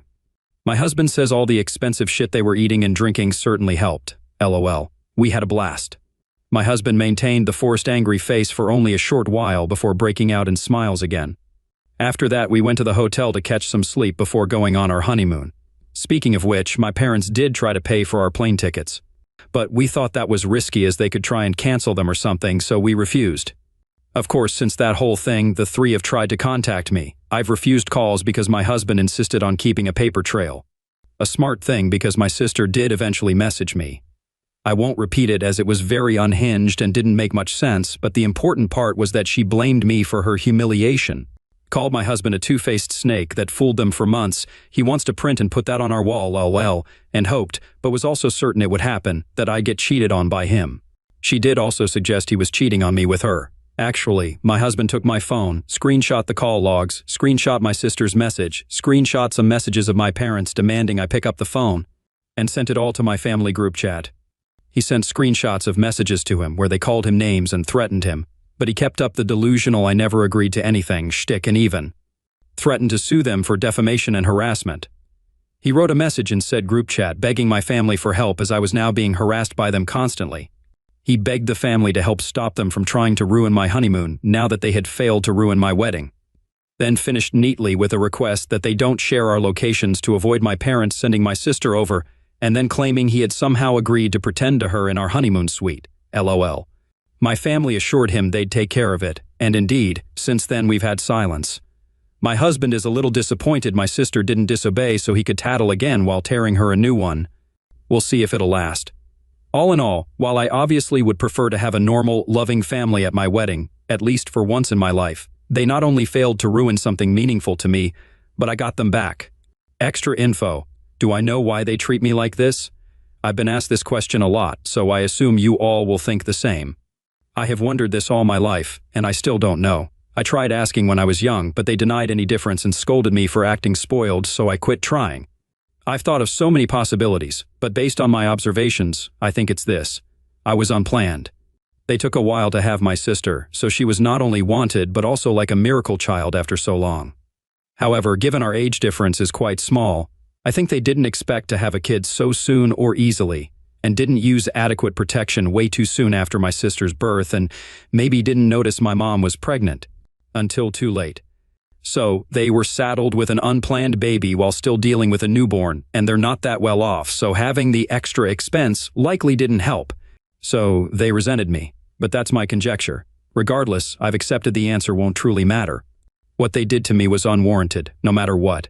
Did they really think this would work? My husband and I talked, and we have the theory that they never wanted to do this at all. We think my sister threw a tantrum over me getting married first when she barely gets dates, and they gave my husband that outlandish proposition. As in, they didn't want to pay for my wedding and didn't think we'd accept or that it would even look good for them to do it, but by suggesting it and being refused, they could look like the good guys to my sister while having an excuse to not give me a dime. But then my husband accepted it, and they couldn't backtrack or else risk my sister turning on them. Life's unexpected twists and turns can make that happen. To those who stayed in touch, I appreciate it. There isn't enough time for the love you send. Seasons change, and so have I.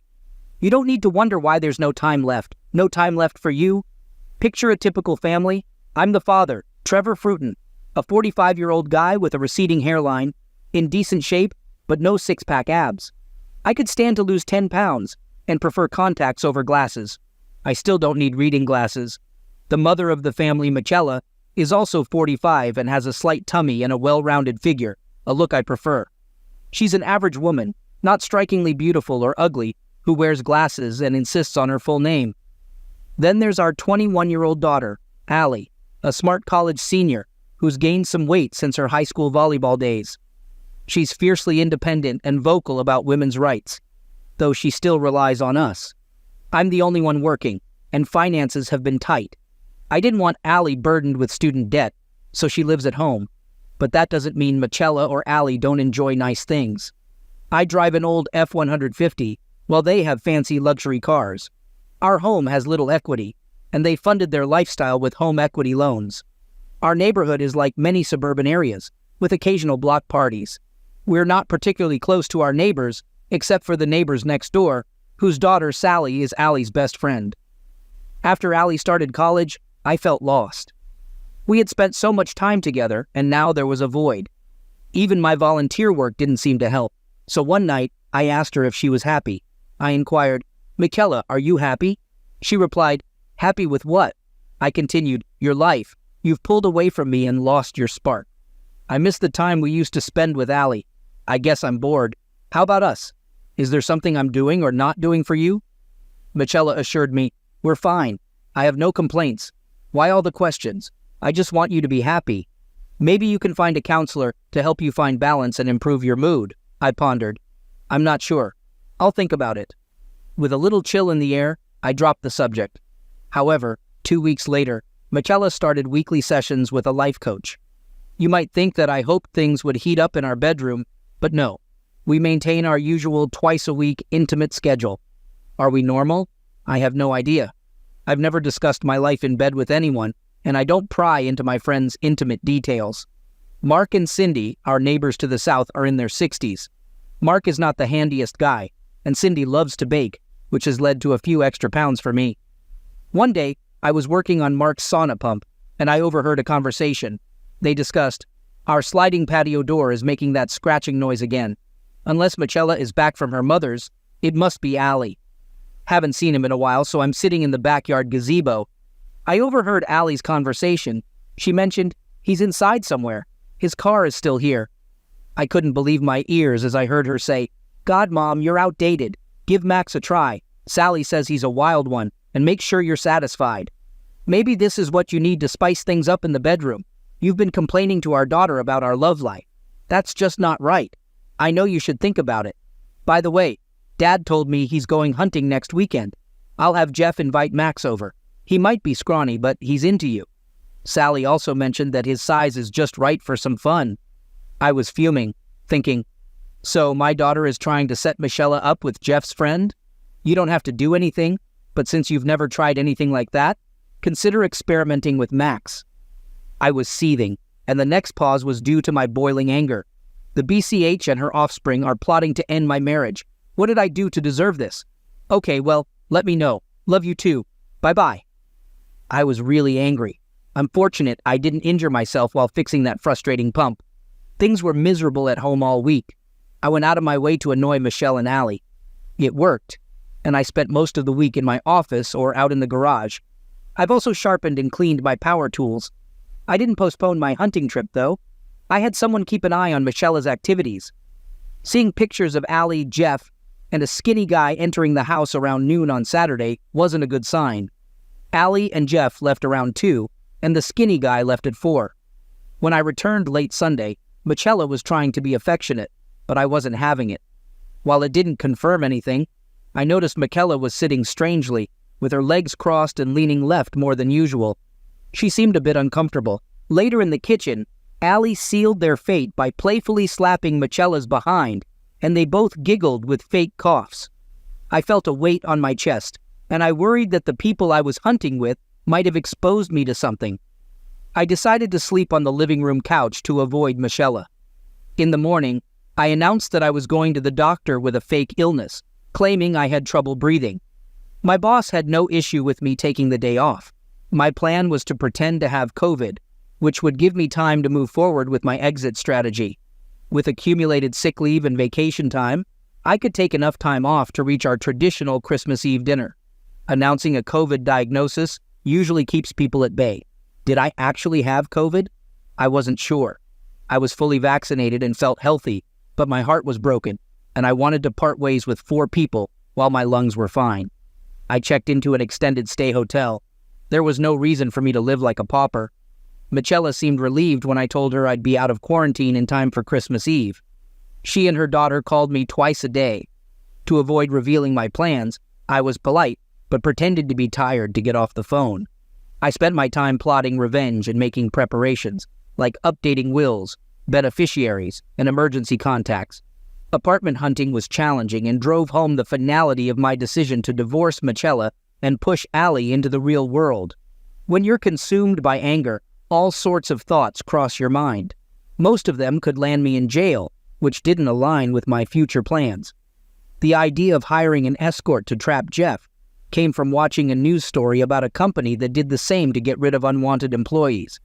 It was a double-edged sword that would also hurt Allie, which, in my opinion, she deserved. Our artificial tree was lit up with blinking red, white, and green lights, and pine cones gave off a holiday scent. We gathered around the dining room table for our Christmas Eve tradition, which we had maintained for 23 years. The first 2 years were without Allie. Michela had cooked a meal, which was now in front of us. Normally, we'd offer a short prayer of thanks, but not this time. I stood up to speak, but it wasn't going to be a cheerful toast. I began by asking Jeff about Heather, and as I did, his face lost color. Allie turned her curious gaze toward him. Allie and Jeff had been together since high school, and it seemed like they'd be together for many more years. Things were about to change, though. Jeff stammered, claiming he didn't know a Heather. I pressed further, mentioning the raven-haired beauty with ruby lips he was with last Sunday night. Jeff was as stunned as a deer in headlights. At this point, he resorted to denial, claiming he couldn't recall the name, but his words lacked conviction. I confronted him with an audio clip from my cell phone, where a voice could be heard saying, "OCK, Heather, you're awesome, don't stop. God, I'm CM again." After turning off the recording, it was clear that the voice was Jeff's. Allie went into a rage, accusing him of deception and demanding that he leave. Before Jeff could get up, I stood behind him and pushed him back into his chair. Jeff and I prevented Allie from attacking him. I instructed Michela to take our daughter into the other room and calm her down, explaining that I and Junior were going to have a talk. Michela escorted Allie out of the dining room and into the kitchen. It wasn't done quietly, as Allie's string of 4-letter words echoed off the walls. It only took a few minutes to explain to Jeff how things would unfold. He was to warn Max to stay far away from me, or Max would deeply regret his existence as a man. Jeff understood where he stood and what limited options he had from my perspective. A manila envelope moved, and Jeff agreed to do one last thing for me. I called out to the kitchen, asking Michela to come back in with Allie. They both looked shocked and tearful.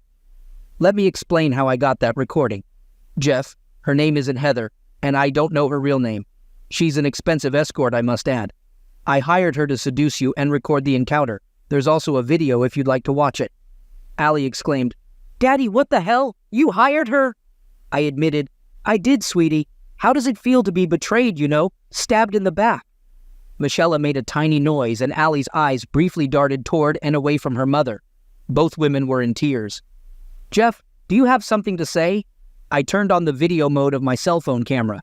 Jeff stood up, took the folder in front of him, and then addressed Michela. "Michela Fruiton, you've been served." As he handed the folder to Michela, I wasn't sure if she would vomit or faint. She would likely do one or the other shortly after regaining her composure. The pine cones couldn't compete with the impact of Jeff handing Michela divorce papers. While Allie and Michela consoled each other in the master bedroom, I took charge outside.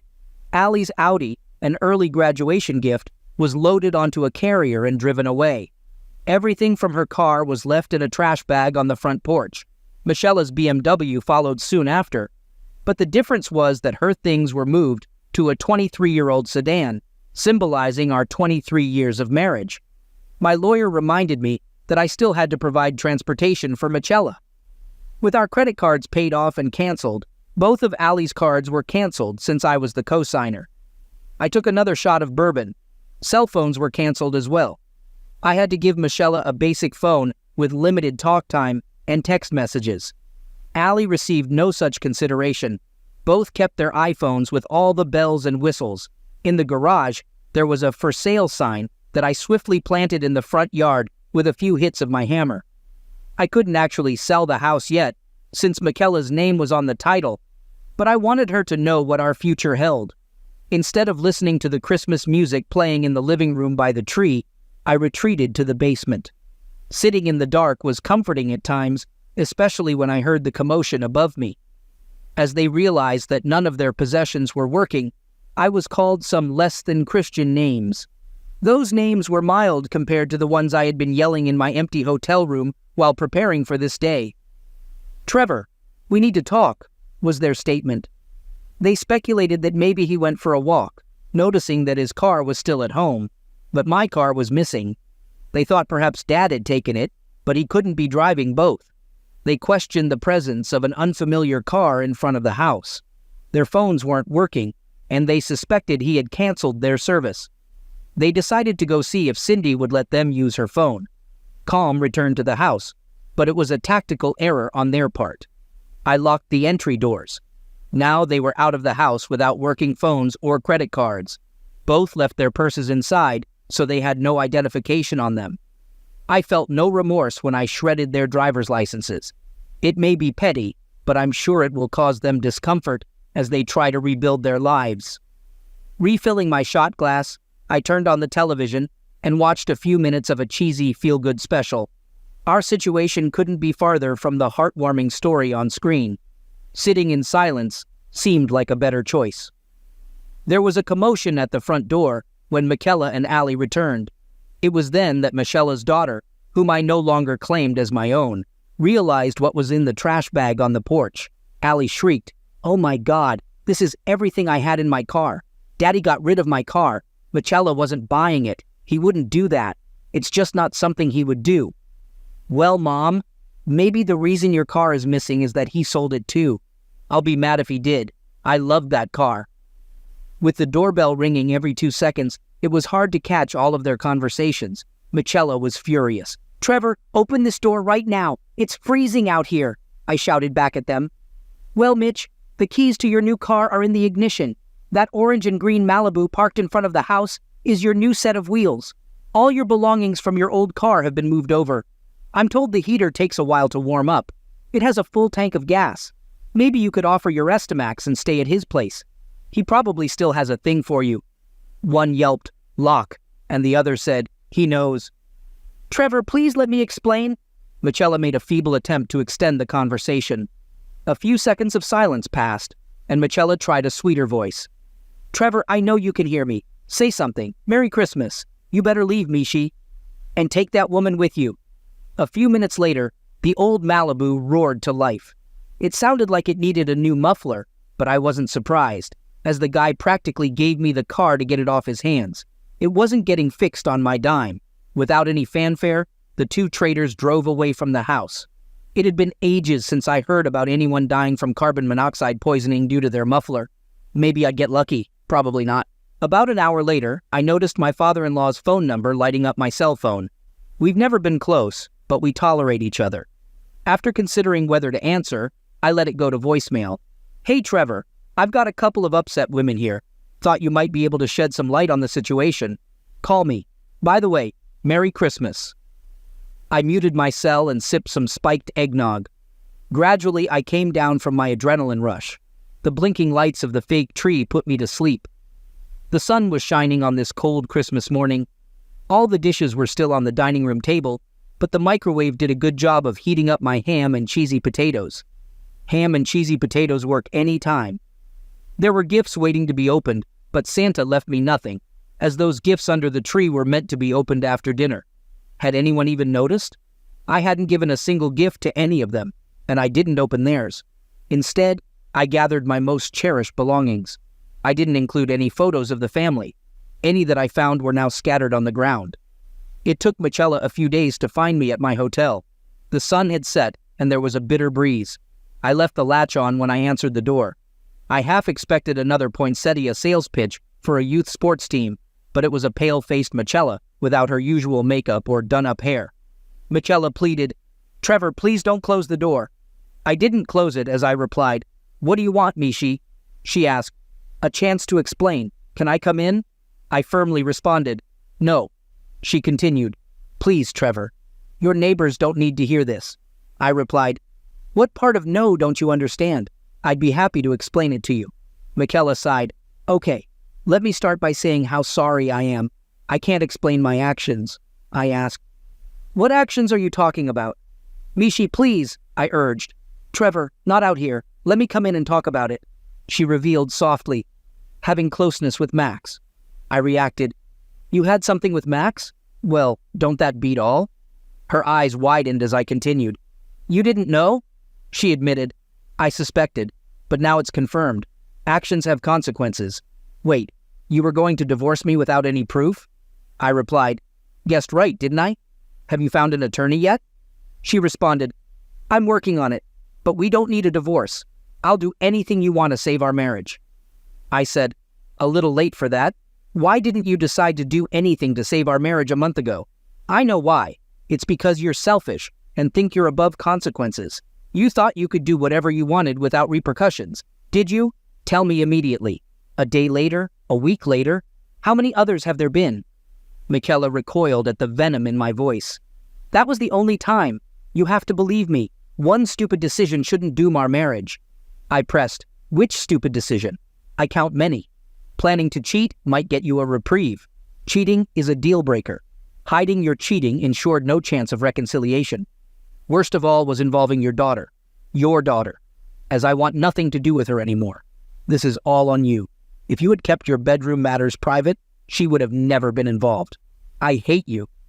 Some of the neighbors were getting their kicks watching this drama unfold. I told her, Trevor, I said I'm sorry. How can I make this up to you? You can't. I hope I'm better off without you. Maybe I will be, maybe I won't, but it's on my terms. Divorce your cheating self and move on, understand? Please, Trevor, I know you're hurt and angry, but please don't do anything for a couple of weeks. It was just one afternoon. What can I do to convince you? I replied, just leave and never bother me again. Now, if you'll excuse me, halftime is over, and the bowl game is starting again. Thanks for stopping by. Not. I closed the door. Michelle knocked and begged softly, but my noise-canceling headphones did their job. I don't know how long it lasted, but she wasn't there in the morning. 11 months later, I sat in my one-bedroom apartment, continuing the Christmas Eve tradition, alone by choice. A simple meal that I cooked myself after getting the hang of cooking. They say you get stabbed in the back, but in reality, it shattered my heart, ego, and confidence. My self-respect remained intact. Many nights I wondered if I overreacted. Not once did I agree with that. I became disposable, so I left. Case closed. My time in the limbo of divorce left me feeling defeated. I was often irritable, and my boss had to reprimand me for snapping at coworkers. As time passed, I withdrew from social life and became a recluse. My coworkers learned to keep their distance, and I focused on doing my job well. I skipped company parties. Friends attempted to set me up on dates, but I turned them down one by one, and eventually, they stopped calling. My self-pity seemed never-ending. I took up running, and the sight of my earbuds discouraged people from approaching me. Between my new hobby and cooking for myself, I needed to put on some weight since none of my old clothes fit. Occasionally, a coworker would compliment my appearance, but it rarely went beyond that. The divorce proceedings stretched out for 9 months, and our house sold quickly. Instead of monthly support, Michela received a substantial share of the proceeds from the sale.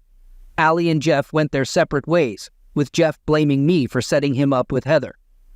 It's always someone else's fault I wasn't there with Heather. He was. And he was weak, like most men his age. A seductive woman can easily lead them astray. As for Allie, she left me angry voicemails, but I never returned her calls.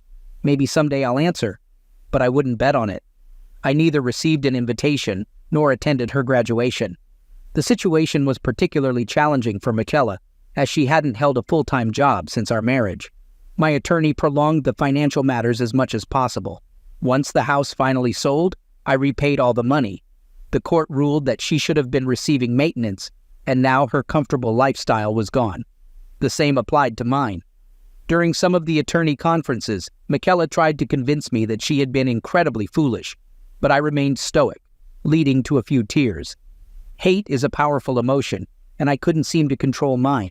12 months later, we continued the Christmas Eve tradition in my apartment. Macy, a friend who had been through a similar experience, joined me. No, we weren't in a romantic relationship. I wasn't ready for that yet. After we finished cleaning up the dishes, Macy led me to the middle of the living room, and we danced closely. At times I missed the warmth of a willing woman against me, but after about 10 songs, Macy wiped away a tear and left. We were both damaged goods. Allie's tone in the voice messages she left about once a month changed.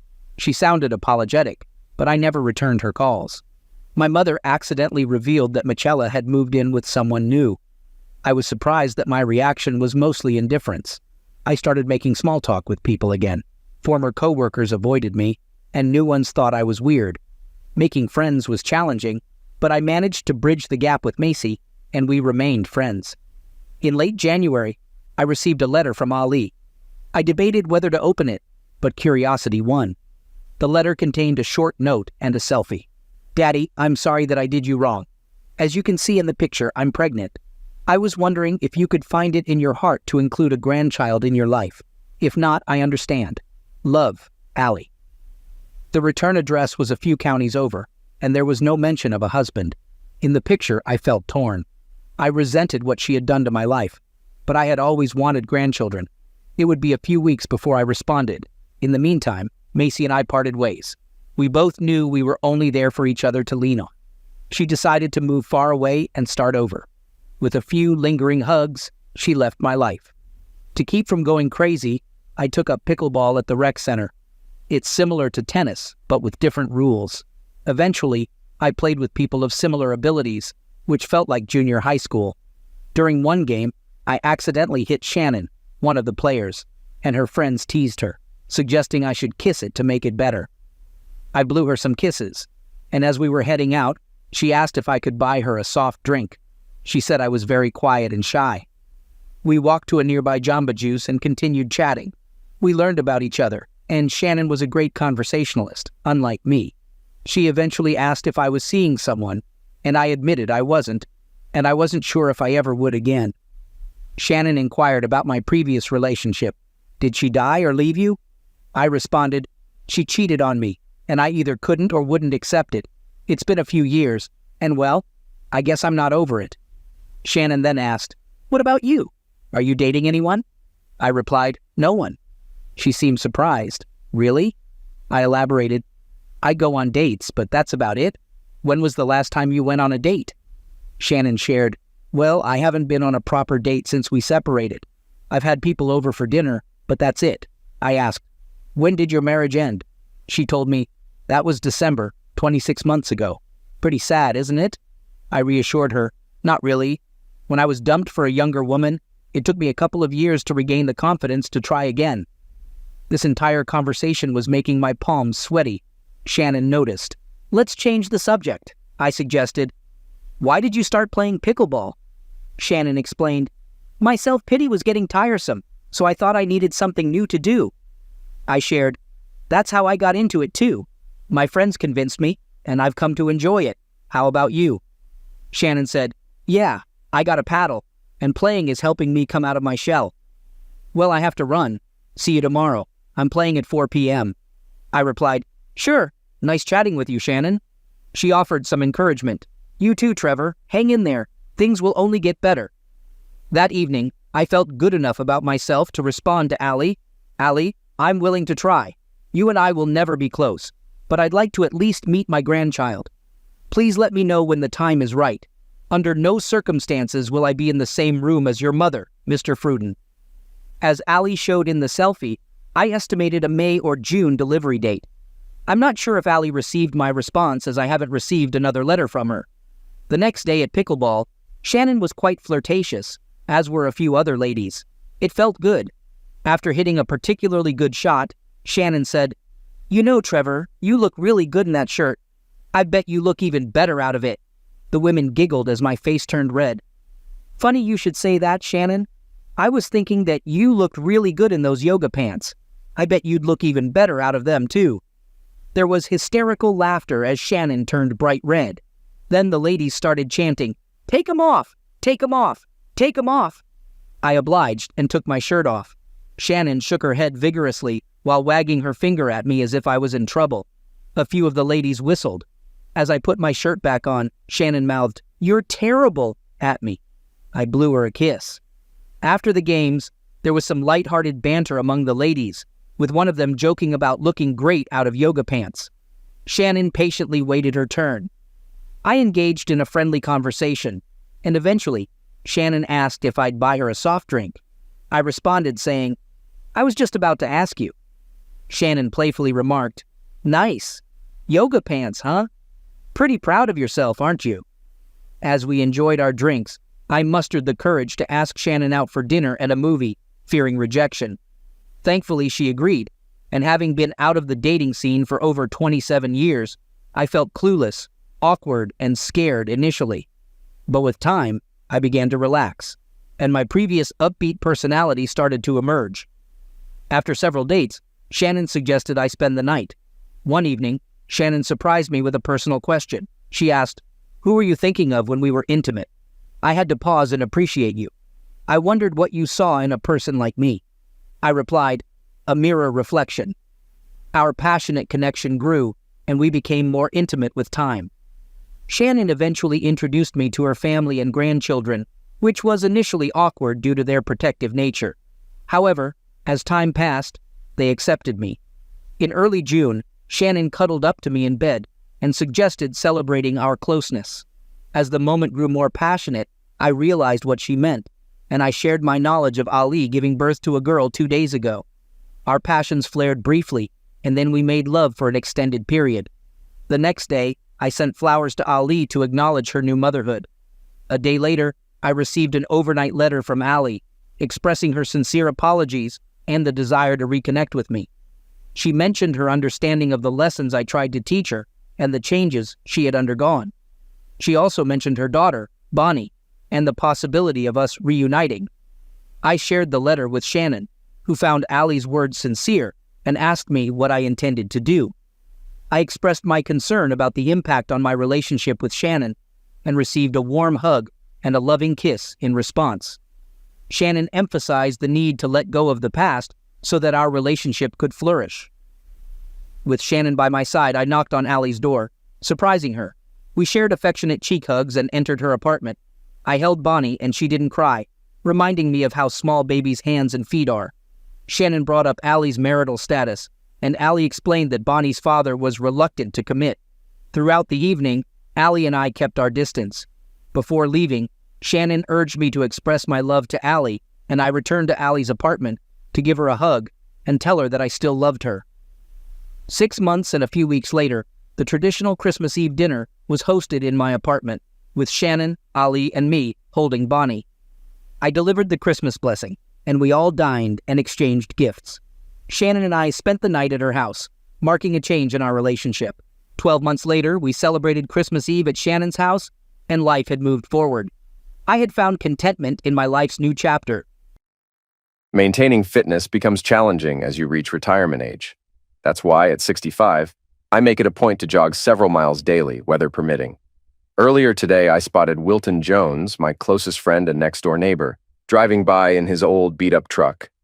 He flashed me a grin that seemed oddly smug, leaving me uneasy despite our close relationship. That peculiar expression stuck with me and marked the beginning of a major shift in my life. As I reached my property, I saw my wife, Maddie, heading into the house from the garage, a repurposed barn where we keep our cars. It struck me as unusual that she'd head to the garage first thing in the morning. Inside the house, Maddie was coming down the stairs and greeted me with a kiss. "Are you just coming down from bed?" I asked. "Yeah," she said sheepishly, and suggested she might have stayed up too late the night before. She promised to have breakfast ready by the time I returned from my shower. Maddie, who isn't conventionally beautiful and has aged with crow's feet at 63, still has a warmth and charm that I deeply cherish. Despite the signs of aging, I love her more than ever, finding comfort in her presence and expressions. Her good heart and positive nature have made me glad to have married her after 40 years. Despite a recent lie from her, I went upstairs and was stopped in my tracks by a captivating sight. My nearly 40-year-old daughter-in-law, with wet blonde hair and a robe, looked stunning. Her innocent smile, despite her age, evoked strong feelings in me. She had used my shower because my son was using hers. As she smiled at me, my energetic grandson Dylan dashed by, heading downstairs for breakfast. In the shower, Maddie's lie weighed on my mind. After dressing, I joined the family in the kitchen where Maddie had made breakfast. Matt and Kate were already at the table, with Matt focused on his food as usual. Kate teased him about showing more affection, which made everyone laugh. Dylan, eager about our planned fishing trip, asked when we were going. After breakfast, Maddie fussed over me with sunscreen and a kiss, showing her usual concern. Dylan and I then headed out, and he admired my Mustang SVT Cobra, hinting at what would happen to it after I was gone. I dodged the question, knowing he wasn't ready for it. We spent the day fishing, returning home tired but happy. After dinner, we walked around the property while Matt shared childhood memories. Dylan remained curious about the car, so I promised him a ride the next day, which thrilled him. Later, as the family relaxed, Maddie pulled me upstairs, insisting I needed rest. In bed, despite everything, we quickly reconnected intimately, and the world outside our room seemed to disappear. "Is this what you want?" she asked playfully. "Or do you want me to go down and get Kate?" I'm gonna have to think about that one," I said just as mischievously. Buddy," she said, thrusting her hips forward and impaling herself on me. "Kate has one of these attached to your son to play with. This one is mine, all mine." "Ken, I'm sorry," she said, "and I know it was stupid, but it's something I can't help. You know that we're too old to make another baby. Well, I am anyway. But when you do that to me, something primal happens and my womb wants to be filled." I nodded, but my mind was racing. "Sometimes I wish we could have another baby," she said. "You feel so perfect in there. Wait, are you saying that if we were younger, we couldn't have another child?" "Maddie, we've already been through the parenting stage," I fibbed. "We're nearing the end of the grandparent stage. What I want now is to retire and explore the world with you by my side. Once we're done traveling, we can relax in our rocking chairs and embrace the great-grandparent stage." "I'm not sure I want to travel the world with a man who won't at least pretend he wants to have another child," she pouted. "All right, I'll take Kate," I said, turning onto my side to go to sleep. "I already told you this was my choice," she said. "Don't make me go after my daughter-in-law. She's like the daughter I never had. But I'd go after her like a lioness for you, Ken." As we lay together, Maddie slept soundly while my mind raced. Despite our age and her inability to have children, she remained passionate in bed. I questioned her claim that I was the best, considering she had married innocent. I eventually fell asleep peacefully and woke up early, debating whether to skip my run. I decided to go, but lacked enthusiasm. The cool morning air felt right, but the run was tough, and I turned back after just half a mile, frustrated. As I neared home, I noticed Will's truck parked on my property, and my garage door slightly ajar. Staring into the dim light, I realized it was all too clear. There was a hoe plying her trade in my garage. The witch was frightfully close to my car as she did it. It was clear that they were all there willingly, marking a turning point in my life. I had always prided myself on being even-tempered and reasonable, someone who thought things through before acting. However, if pushed too far, I could unleash a fierce side. Next to the door, I found a 2x4 I used to prop the barn door open. I picked it up, knowing I needed it to protect my car from the wind. In a fit of anger, I threw a rock at Will's truck, shattering the windshield. The scene in my garage changed instantly as 3 people scrambled to get dressed. I recognized Will's voice as he wondered if I was the one outside. He quickly mentioned leaving while Maddie complained about not finishing. Will, now almost fully dressed, was heading toward the door. I remembered the smirk he had given me earlier, and my anger flared as I realized how long he had been mocking me. Will burst through the door as I stepped out, and I swung the 2x4 with all my strength. I felt several of his ribs crack, and he screamed loudly enough to wake the dead. He stumbled back into the garage, and I kicked him several times. He was moaning again, but this time it was from pain. Maddie threw herself in between us just as I was about to land another blow. "Ken, don't!" she cried. "You'll end him!" She reached up to stop my arm, and the moment she touched me, it felt like I had come into contact with something toxic. I shoved her away. She fell back into the hay pile she had just been with. "Don't you ever touch me again," I sneered. "Where's the other one, you witch?" "Ken, there's no one else," she said. "I'm so sorry. You have to let me explain." "Dylan, get your A out here, or I swear I'll lock you in and set the garage on fire," I shouted. Without waiting for a response, I turned to the door and grabbed the gas can I used for the lawnmower. "Ken, what are you doing?" Maddie shouted. Behind me, Will staggered to his feet. He was shaky but knew I was serious, so he made a quick exit. I started pouring gasoline around the garage floor as Maddie watched in horror. "Ken, honey, we can talk about this," she pleaded. "It's my fault." I lit a match and raised it up. Just as I was about to drop it, Dylan emerged from his hiding spot. I could hear Will's truck revving up and pulling away behind us. "I'm really sorry, Grandpa," Dylan said. I shot him a furious look, my anger so intense that I struggled not to swing the 2x4 I was still gripping. "I'm not your grandfather anymore," I replied. "I want you out of my house today." "But we're supposed to stay for 2 weeks," he protested. "I promise I won't do it again. I'm really sorry." "I don't care what happens with this tramp," I snapped. "I just don't want it happening in my home.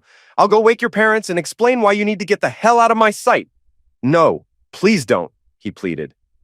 "Ken, you can't do that," Maddie interjected, trying to block my path to the door. "I got into some trouble at school," Dylan explained. "That's part of why Mom and Dad sent me here. We were all going to stay for a couple of weeks, and then they'd go back to Chicago and see if I could stay for the rest of the summer." "Ken, why break the whole family apart over this?" Maddie urged. "We can figure this out, I promise." I looked away from the frightened boy who shared my blood and faced the woman I thought I would spend my life with. "Why on earth would I want to resolve anything with you?" I snapped, filled with anger. "Because we love each other," she replied, as if it were completely obvious. She reached out her hand, trying to offer comfort as she had done countless times over the last 40 years, and I instinctively reached back for her. But then my anger overwhelmed that sense of familiarity, and I reacted. "If you touch me, I swear I'll hurt you more than you've ever been hurt," I warned, my calm voice making it clear just how serious I was.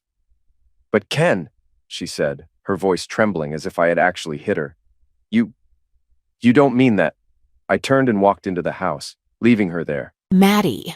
As I watched Ken walk away toward the house, it felt like a massive lump had formed in my throat that I couldn't swallow.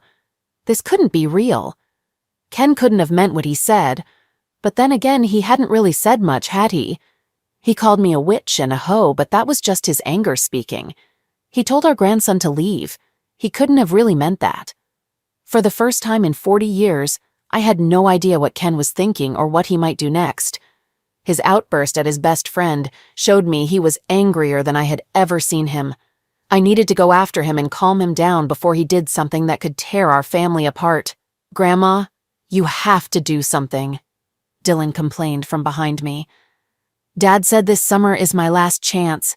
I can't afford to get into trouble again, especially not this soon." "You should have thought about that earlier," I replied as I walked away, following Ken. As always, he was focused on the practical and immediate. Despite his anger, he still needed a shower. That's where I found him. I opened the door and looked at him like I had so many times before. His body was surprisingly toned and muscular for his age. His workouts and runs kept him in shape, and I enjoyed looking at him. Suddenly, I realized what I had put at risk. I pushed that thought away. "What do you want for breakfast, honey?" I asked, as I usually did. "Get away from me, ho!" he snapped, not caring who heard. He pulled the shower door shut. "You don't need to shout," I said calmly. "And there's no need to close the door. I've seen you without clothes for the past 40 years. There's nothing you have that I haven't seen 1,000 times. You won't be seeing it anymore," he retorted. Then, seemingly with great effort, he calmed down, grabbed a towel, and wrapped it around himself. He opened the door and stepped out. "What do you want, Madeline?" he asked, his tone much calmer than his eyes suggested. "I think we need to talk about—" "Well, you know," I said.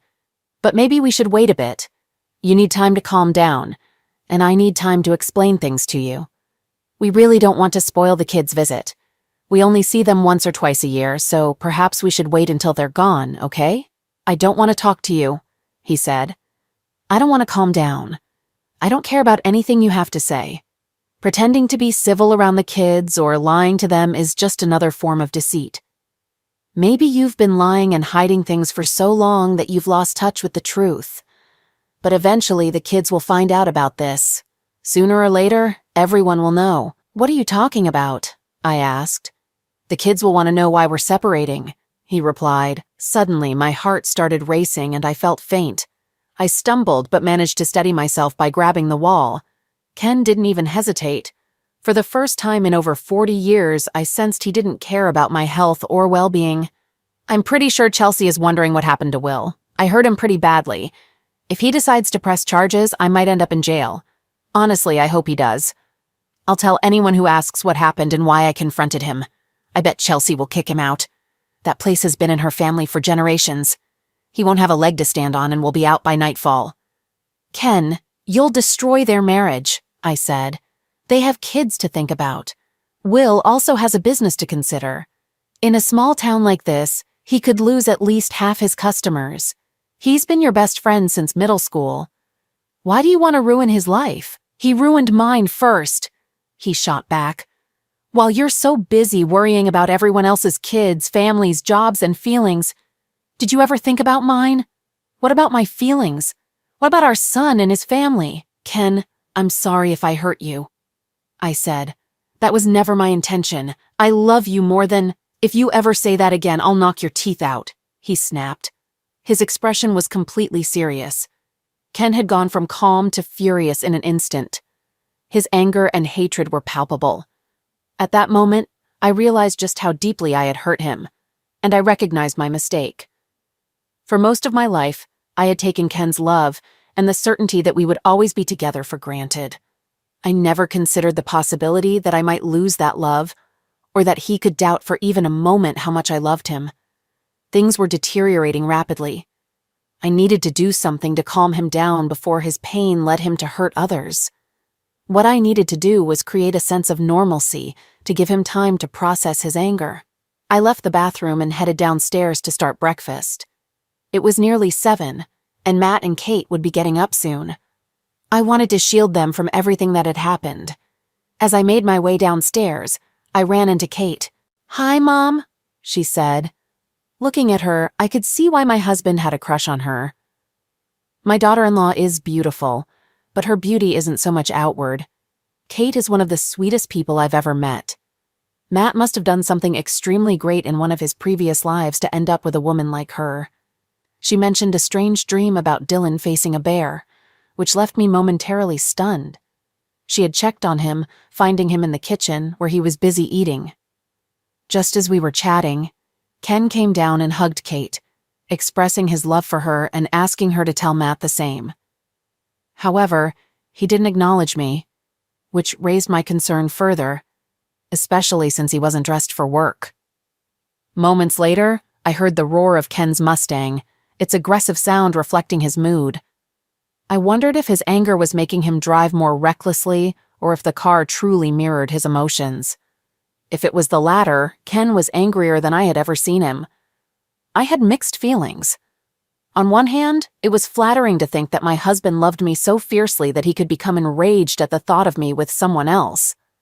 On the other hand, I worried about the damage this situation could cause our family, depending on how I managed Ken's anger.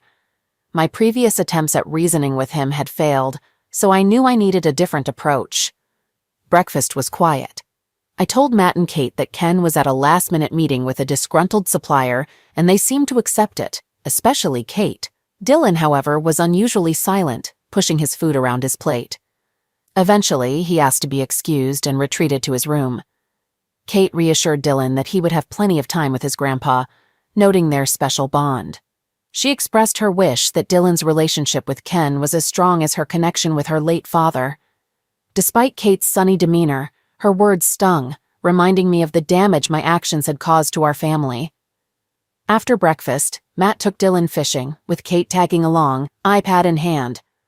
To my surprise, they returned just a couple of hours later, a stark contrast to the previous day when Ken and Dylan were gone all day. I asked what had happened, and Ken mentioned that Dylan didn't feel like fishing. This set a somber tone for the rest of the day. When dinner time arrived without a word from Ken, I grew anxious, unsure of how to explain his absence to the kids. I called him, and the phone rang endlessly before he finally answered. "What?" he asked. His tone made it clear I was the last person he wanted to speak to, and that stung. "When are you coming home?" I inquired. "Who said I'm coming home?" he shot back. My heart sank. "Ken, do we really have to ruin Matt's vacation?" I pleaded. "Can't we just wait to deal with this until he's gone?" "You're the one who started all of this," he replied. "Did you think about that while you were sneaking guys into my garage and sleeping with them?" "Ken, we need to talk," I said. "Can you please just come home?" "Why would I want to come home? Besides, I'm working on giving you what you asked for," he said. "I'll probably be here for another hour. Is your grandson still around?" "Yes, but Ken, you need to give me some time to get him out of here. I began. "I don't have to give you anything," he interrupted. "For 40 years, I've given you everything you wanted. I gave you my heart, my body, my mind, and all my love. And look where that got me." The most unsettling part of the conversation was Ken's calm demeanor. Rather than expressing anger, he spoke casually, as if he had thoroughly analyzed the situation. After dinner, Ken returned home to a warm welcome from Matt and Kate. Dylan had already retreated to his room, likely feeling unwell due to the ongoing tension. Ken spent a couple of hours talking with Matt and Kate, reminiscing about the past.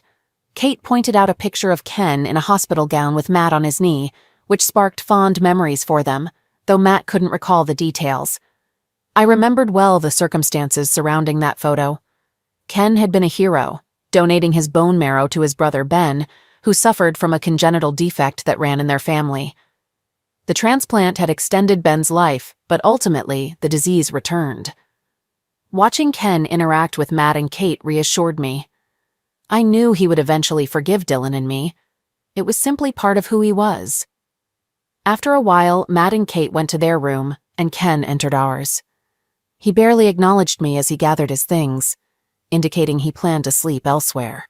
I felt it was time to address the situation directly, using an authoritative tone reminiscent of my days as a schoolteacher. Ken just stared at me. "Ken, we've been married for over 40 years, I said. "We've faced good times and bad, but we've always managed to work through our issues. This situation won't be any different. You left this morning without giving us a chance to discuss what happened. I believe I deserve at least that much. You're supposed to be the man I'll spend the rest of my life with. We're married, for goodness sake. I think I deserve more than this.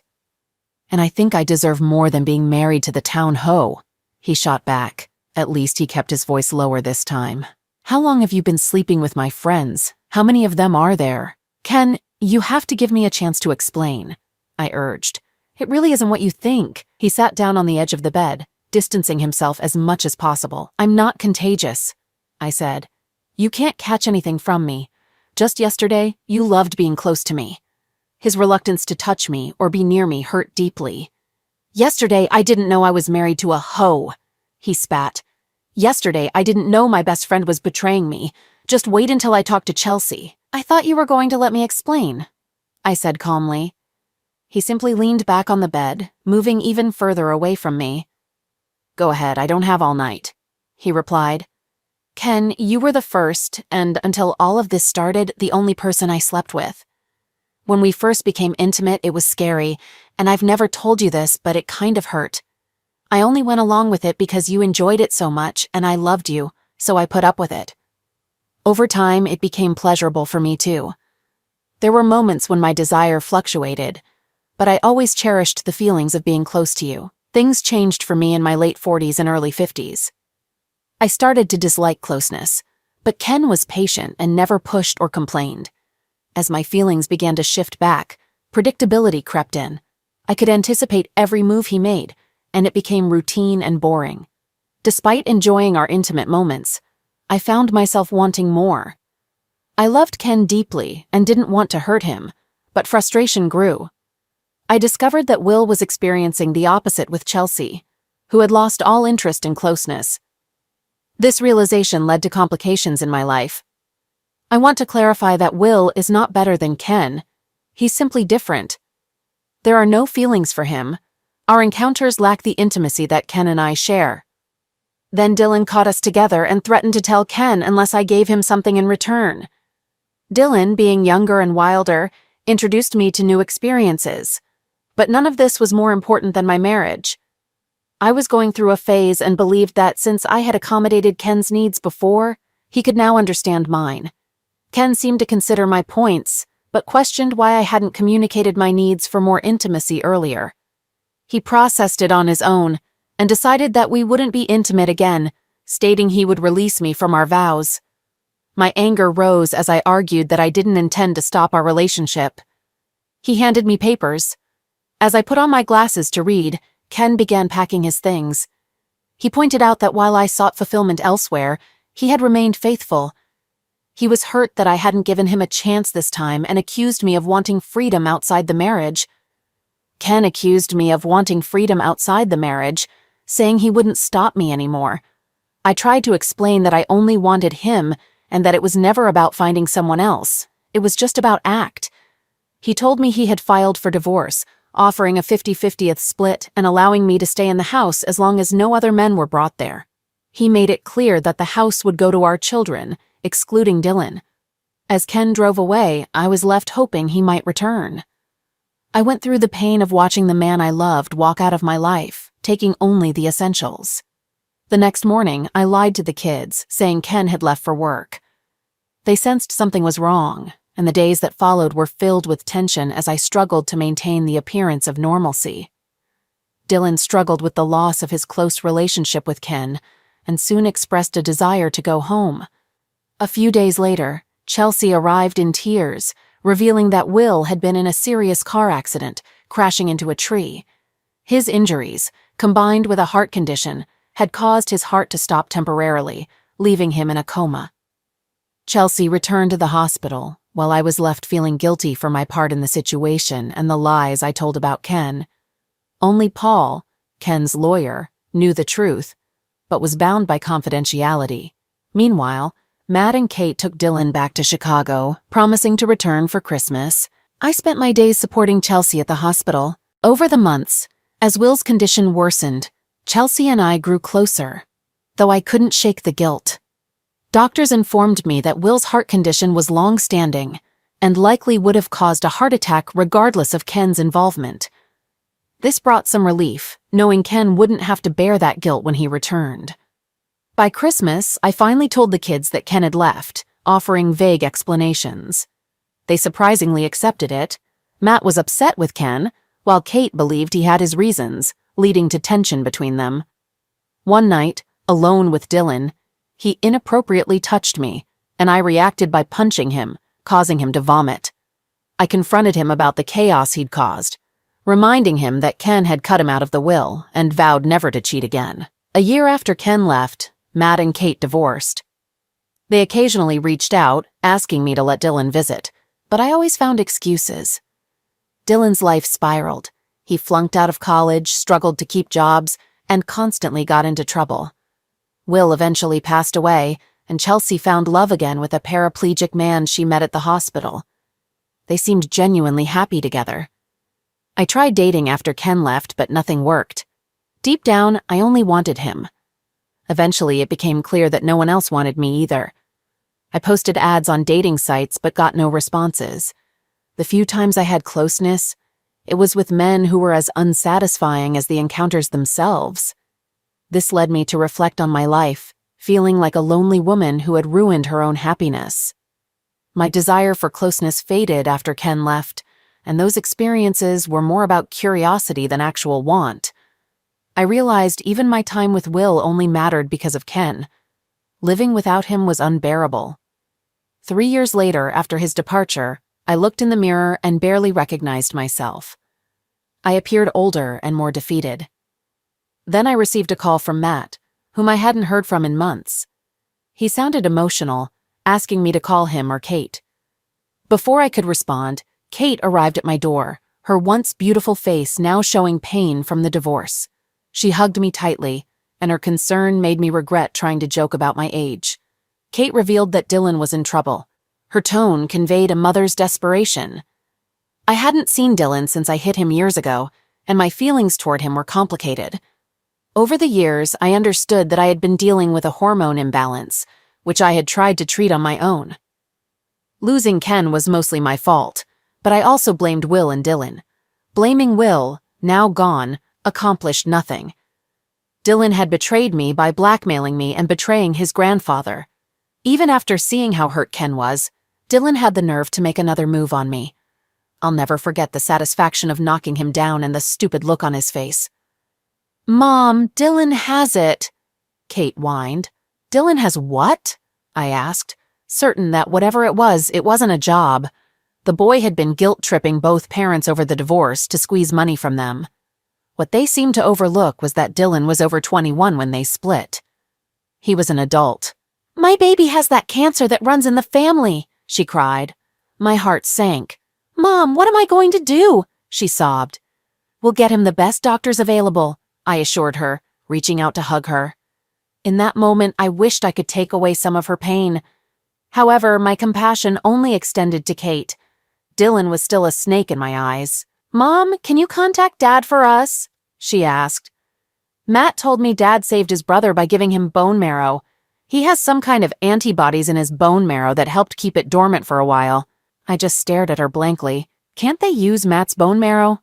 One of Ben's kids could help too," I suggested. "Matt was already tested," she explained. "He's a close match, but he doesn't have the antibodies. I'm a double negative, so I lack both the DNA and the antibodies. And Ben's kids are both girls. Apparently, this only affects males." By the time she finished telling me about Dylan's condition and what they had done so far, Matt had arrived. I had to admit it. My son looked terrible. At 46, he resembled his father almost exactly, which was alarming since he was 22 years younger than Ken. Ken looks good for a man in his late 60s, but Matt just looked worn out. He saw Kate and went to her, embracing her as he reassured her that everything would be okay. Ken. Every morning felt fresh, and I couldn't help but smile, knowing I had moved beyond my past mistakes. Miranda, even in her sleep, kept her leg draped over me, showing her reluctance to let go. She woke up, mentioning she'd join me for my run, and as she stretched, her beauty captivated me. I called her by the special nickname Miranda, a term only I used. Then, she opened up about her past insecurities, sharing how others had only valued her for physical pleasure, not for who she was, but I made her feel truly loved. She shared that I was the first man she had pursued, her first serious relationship. This revelation deepened my understanding of her attachment and fear of losing me. Despite our age difference, me nearing 70 and her in her 40s, our bond was stronger than I could have imagined. Though I couldn't fully grasp how it all came together, her shrug said it didn't matter. Our connection was real, and that's all that mattered. In a quiet moment, Miranda expressed her desire for me to be her last, prompting me to ask if she would consider marriage as I got out of bed. She remained silent for a while, hiding under the blankets. I pulled them off, catching her off guard. She seemed surprised by my seriousness, but hesitated to respond. Miranda playfully chastised me for my language, and as I tried to ask something important, she interrupted, excited, but conflicted. She revealed she had been keeping something from me for days, unsure how I'd react due to our age difference. Finally, she blurted out that we were going to have a baby. Shocked, I blurted out something thoughtless, which hurt the trust we had built over the years. Miranda ran to the bathroom, crying and locking the door. I felt terrible and tried to coax her out, even attempting to break down the door, but I ended up falling awkwardly. Eventually, she came out, tearful, and reassured me that the baby was mine. She asked if I truly wanted to marry her, and I reminded her that I had asked before the baby news. She insisted I propose properly and not out of obligation. The next morning, we skipped my run and went out for breakfast. Miranda excitedly told everyone about our engagement, and surprisingly, no one was shocked. Most thought we were already married. Sharing the pregnancy news raised a few eyebrows, though. After breakfast, we went to a jewelry shop where Miranda chose her ring. She had planned everything for the proposal that evening, even booking us haircuts and deciding what I should wear. Miranda insisted I practice my proposal, wanting it to be perfect and spontaneous. She humorously mentioned having Al, Samantha Green's husband, videotape the moment. I joked about not wanting to mess it up, but she playfully threatened to say no if I did. Despite my past feelings of loss, I welcomed the changes ahead. I felt grateful for Miranda, never expecting to find happiness again, especially not so soon after leaving Michigan. I had doubted our age difference would lead to anything serious, but here we were, planning a future together. Just as we parked my Mustang and entered the house, I realized I had left the tiny bag containing Miranda's ring in the glove box. Miranda, eager to show off her future ring, practiced how she would display it to catch the light. She sent me back outside to get the ring. That was when everything went wrong, and my life felt like it was falling apart. "Ken?" Someone called from behind me. The voice was familiar and filled with emotion. Suddenly, I found myself being hugged. I looked into the eyes of my ex-wife, with my son right next to her. "What the hell are you doing here, Madeline?" I asked, taken aback. "We hired a private investigator to find you," she explained. "It's time for you to come home, honey. Your family needs you." "Yeah, Dad," Matt chimed in. "You're lucky Mom even wants you back after you walked out on her." I just stared at him. "Matthew, you really need to get your facts straight before saying something foolish," I replied. "It only makes you look like an idiot." "Ken, you have to come back," Maddie urged, trying to change the subject. "Our grandson needs you. He has the same cancer your brother had." "What does that have to do with me?" I retorted. "Get off my property before I call the police." I turned to go back inside, leaving them standing there. "But he'll die," Maddie said. "Thousands of people die every day," I said. "And they all manage to live or die without me." Maddie, as Matt and I walked away, we were both in disbelief. Neither of us had anticipated anything like what had just happened. Of course, I had my own hopes for how things would go, but it was clear that even after 4 years, Ken's anger hadn't faded. To me, that was a positive sign. If he was still that angry, it meant he still had strong feelings for me. Maybe I could leverage that to get him to help Matt. "Mom, what's wrong with that jerk?" Matt shouted. "I always thought there was something off about him just leaving you, but now I think he might be losing it. Maybe he has dementia?" Suddenly, a strange expression crossed Matt's face. As we drove through the unfamiliar town, his smile grew wider, resembling a Cheshire cat's by the time we returned to the motel. Kate remained in the same chair as before, still trying to contact the retired cancer specialist who had treated Ken's brother, Ben. Despite the challenges, her dedication was impressive, as she tirelessly made hundreds of calls to reach that doctor and other notable cancer specialists and clinics. As soon as she spotted us, she set the phone down and greeted us with the same smile that had convinced countless doctors, nurses, and medical staff to comply with her wishes. "When is Dad coming?" she asked. Matt's smile quickly disappeared. "That's why we got divorced," he snapped. "No, it isn't," she replied. "Anyway, when is he coming over? Or is he just going to hop on a plane and meet us back in Michigan?" "He got pretty angry when he saw us," Matt said. "He's not coming. We'll have to figure something else out. But I have an idea." "I'm listening," Kate said. "I think he's losing it," Matt declared. "I'm going to call the police and have him arrested for mental incompetence. Then we can commit him. As his family will be able to make all his medical decisions, so he'll have to donate bone marrow whether he likes it or not." "You two can share a room in the loony bin," Kate retorted. "We are not doing anything like that to Dad. The police will investigate his mental state, and when they find out he's fine, they'll release him. You'll be charged with filing a false report, and Dad will be even angrier with us. What did you do to make him mad?" "You see what I mean?" Matt said. "Do you remember what she said when he first left you, Mom? She was convinced he had his reasons. She acted like it was your fault." I stayed silent. Kate pressed on. "What did you do, Matt? Were you hostile? Did you ask him nicely, or did you go over there yelling and screaming like you always do?" "Actually, it was Mom who did all the talking," Matt replied. He looked really angry to see her. I was just defending Mom. "So, let's think this through logically," Kate said. "If Dad did something wrong, he'd be happy to have Mom come and forgive him. He'd be doing everything he could to get back. I had to step in before my daughter-in-law made things worse." "That's how we should approach this," I said. "We have the solution right here." "What?" Matt and Kate asked in unison. "We just send Kate," I suggested. "First, she has a way of charming anyone. And secondly, your dad has always cared for her. He used to say she was the best and smartest choice you ever made." "My own father had feelings for my wife?" Matt shouted. "Of course not, Matt. Don't be ridiculous. Your dad loved her like a daughter. He thought she was the most beautiful woman in the world. Everyone has a secret crush, usually on a movie star or singer. In your dad's case, it was Kate, but he never acted on it or said anything. He loved me more than anything else. So maybe Kate can succeed where we failed. He could never refuse her." "Okay, give me the keys. I'll go see Dad," Kate said. "Not by yourself," Matt retorted. "Now that we know the two of you have feelings for each other, you're not going anywhere near him without me. The last thing I need is my wife with my dad. We're not married anymore," Kate said, snatching the keys. "And there's nothing I won't do to save my baby." Ken, I had just finished showering when the doorbell rang.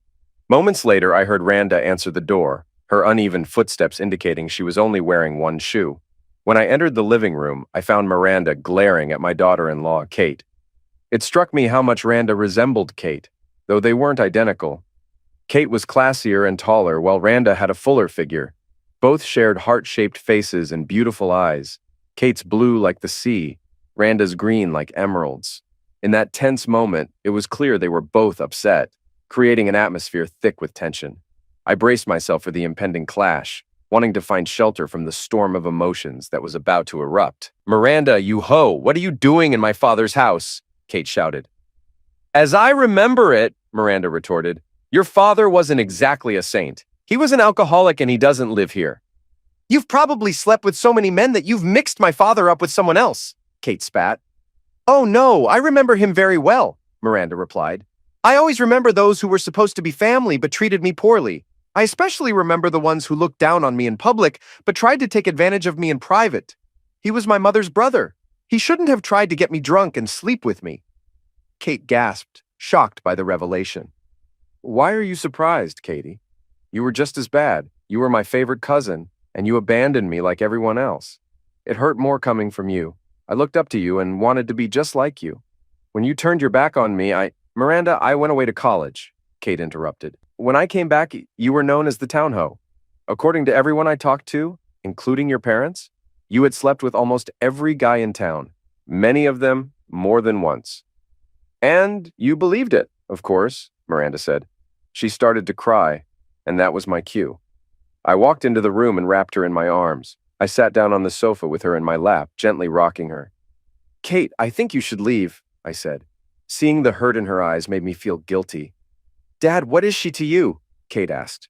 "She's everything," I replied passionately. "We had a very special evening planned for tonight, and nothing is going to stop that. I already know what you want. I've told your husband and your mother-in-law that I can't help you.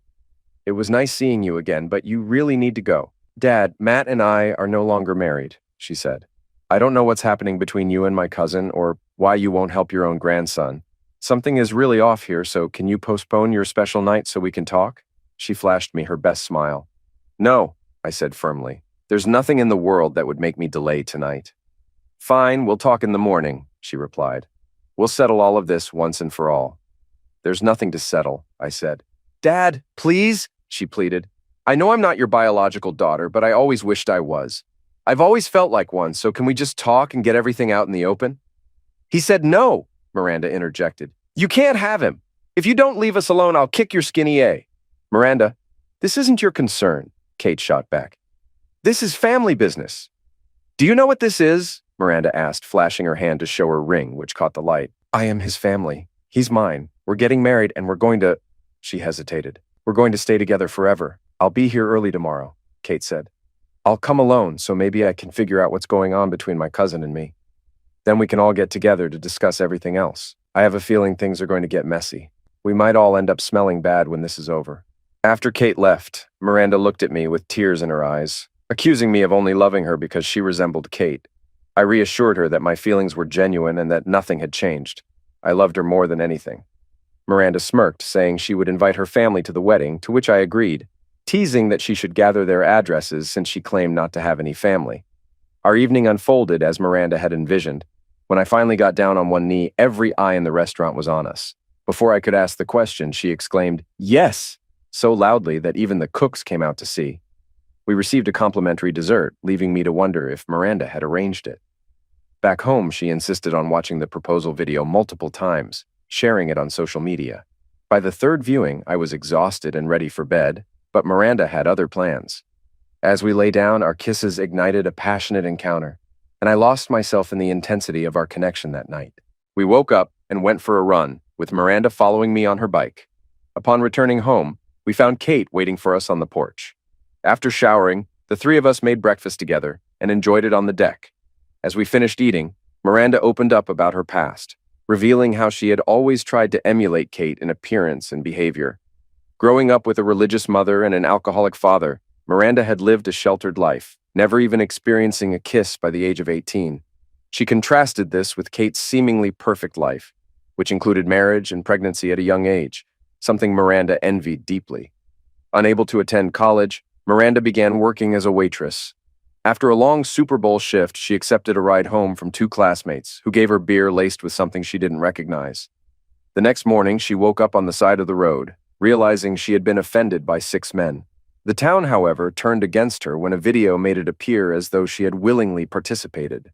Her reputation was destroyed, leading to her ostracization from friends, family, and even losing her job. As her life spiraled, Miranda found herself in a series of toxic relationships.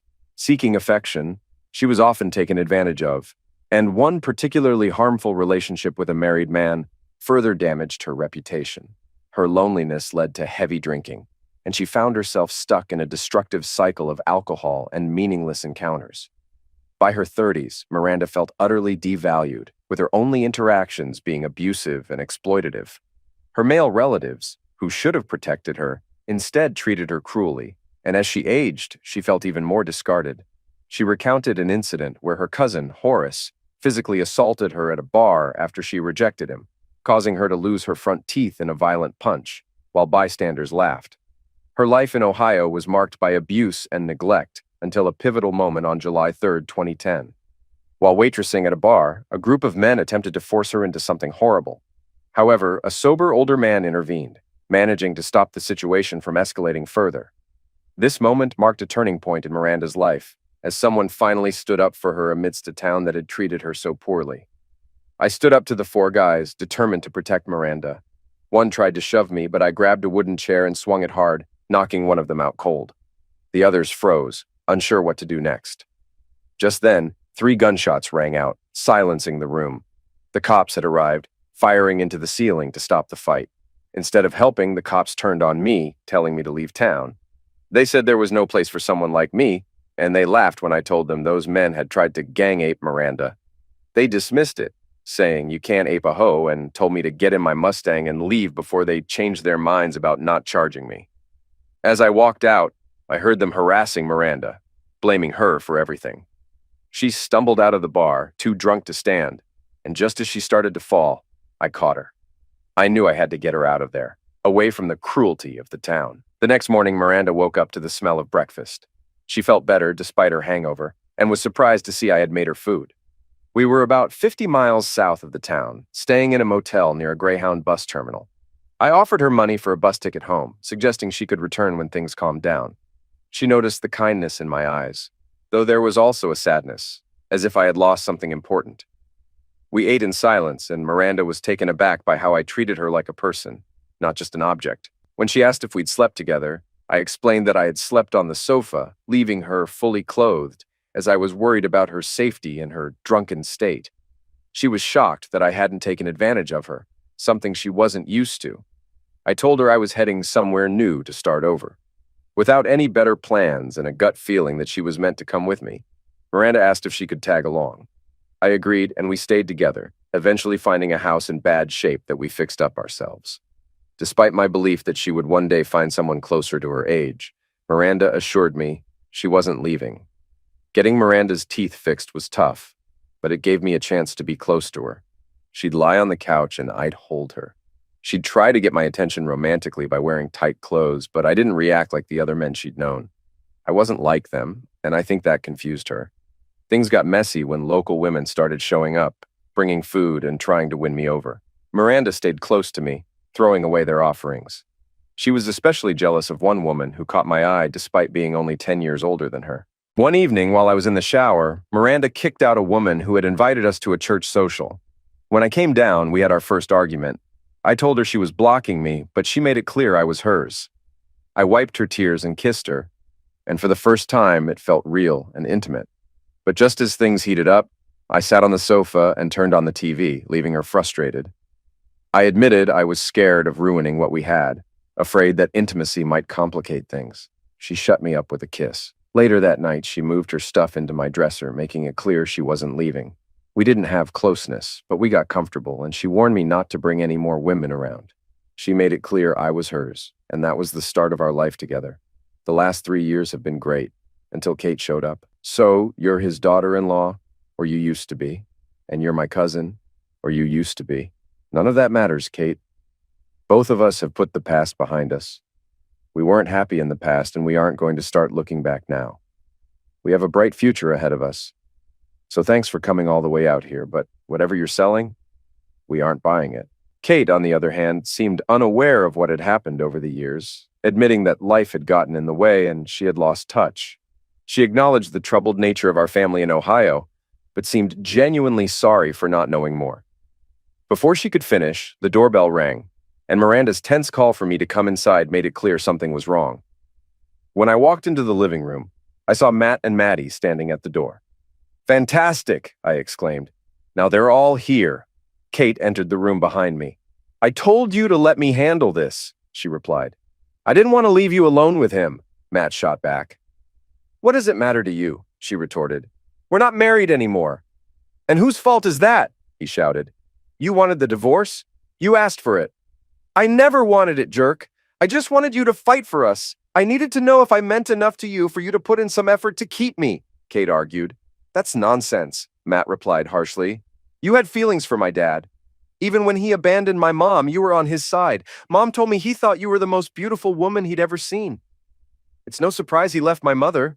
He found your damn twin and ran off with her." Maddie glared at Miranda in anger but remained silent. "Let's go, Matt," she urged.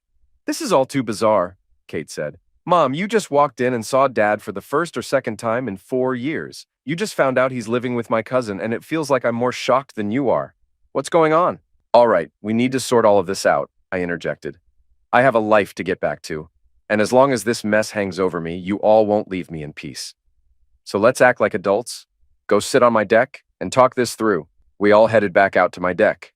As the sun climbed higher, Miranda and Kate went inside to grab cold drinks for everyone, while I extended the awning over the deck to create some shade and make it more comfortable. Once everyone settled in, Matt and Maddie at one end of the table, Randa and me at the other, and Kate in the middle, we began our conversation. "First of all, Matt, I've never done anything to you. Why are you so aggressive toward me?" I asked. "Because you left Mom without giving her any explanation. And because my wife was always let down by me since I wasn't as successful as you.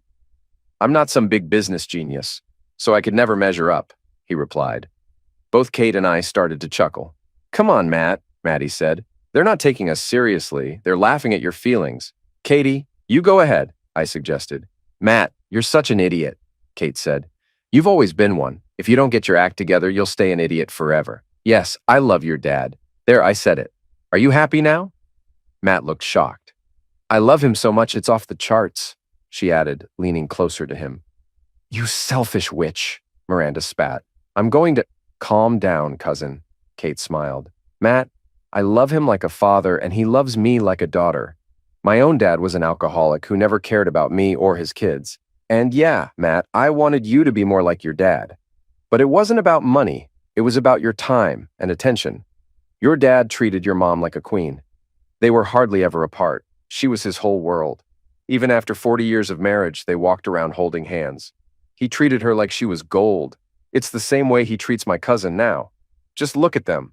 I bet if you check under the table, they're holding hands right now." Miranda raised our hands. "If you understood how difficult my cousin's life has been, you'd realize how much love that man has to give.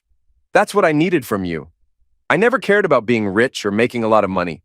I just wanted to feel important to you. But it always seemed like everything else took priority. I asked for a divorce to jolt you into fighting for us, but instead you just agreed and gave up. How was I supposed to—" Matt started. "Even after we divorced, I always hoped you'd want to reconcile," Kate said. "We both know we've dealt with our divorce in different ways. I haven't been out with a bunch of women trying to get over you." "But no one compares to you, Kate," he replied. "I feel so empty all the time. I thought you wanted the divorce because Dad left Mom, and wow, I've been a fool. I was jealous of my own dad for no reason." "Dad, why did you leave Mom?" Matt asked. "And why won't you help Dylan?" "I really want to know that too," Kate added. "You two were so in love and then you were just gone overnight." "She never told you?" I asked. "I figured she'd let me take the blame. Well, as you both mentioned, I loved your mother like there was no tomorrow. She was my entire world. But that all changed during your last visit to the old house. I went for a run and something compelled me to go home. When I did, I found your mother cheating on me with 2 men. It shattered my heart.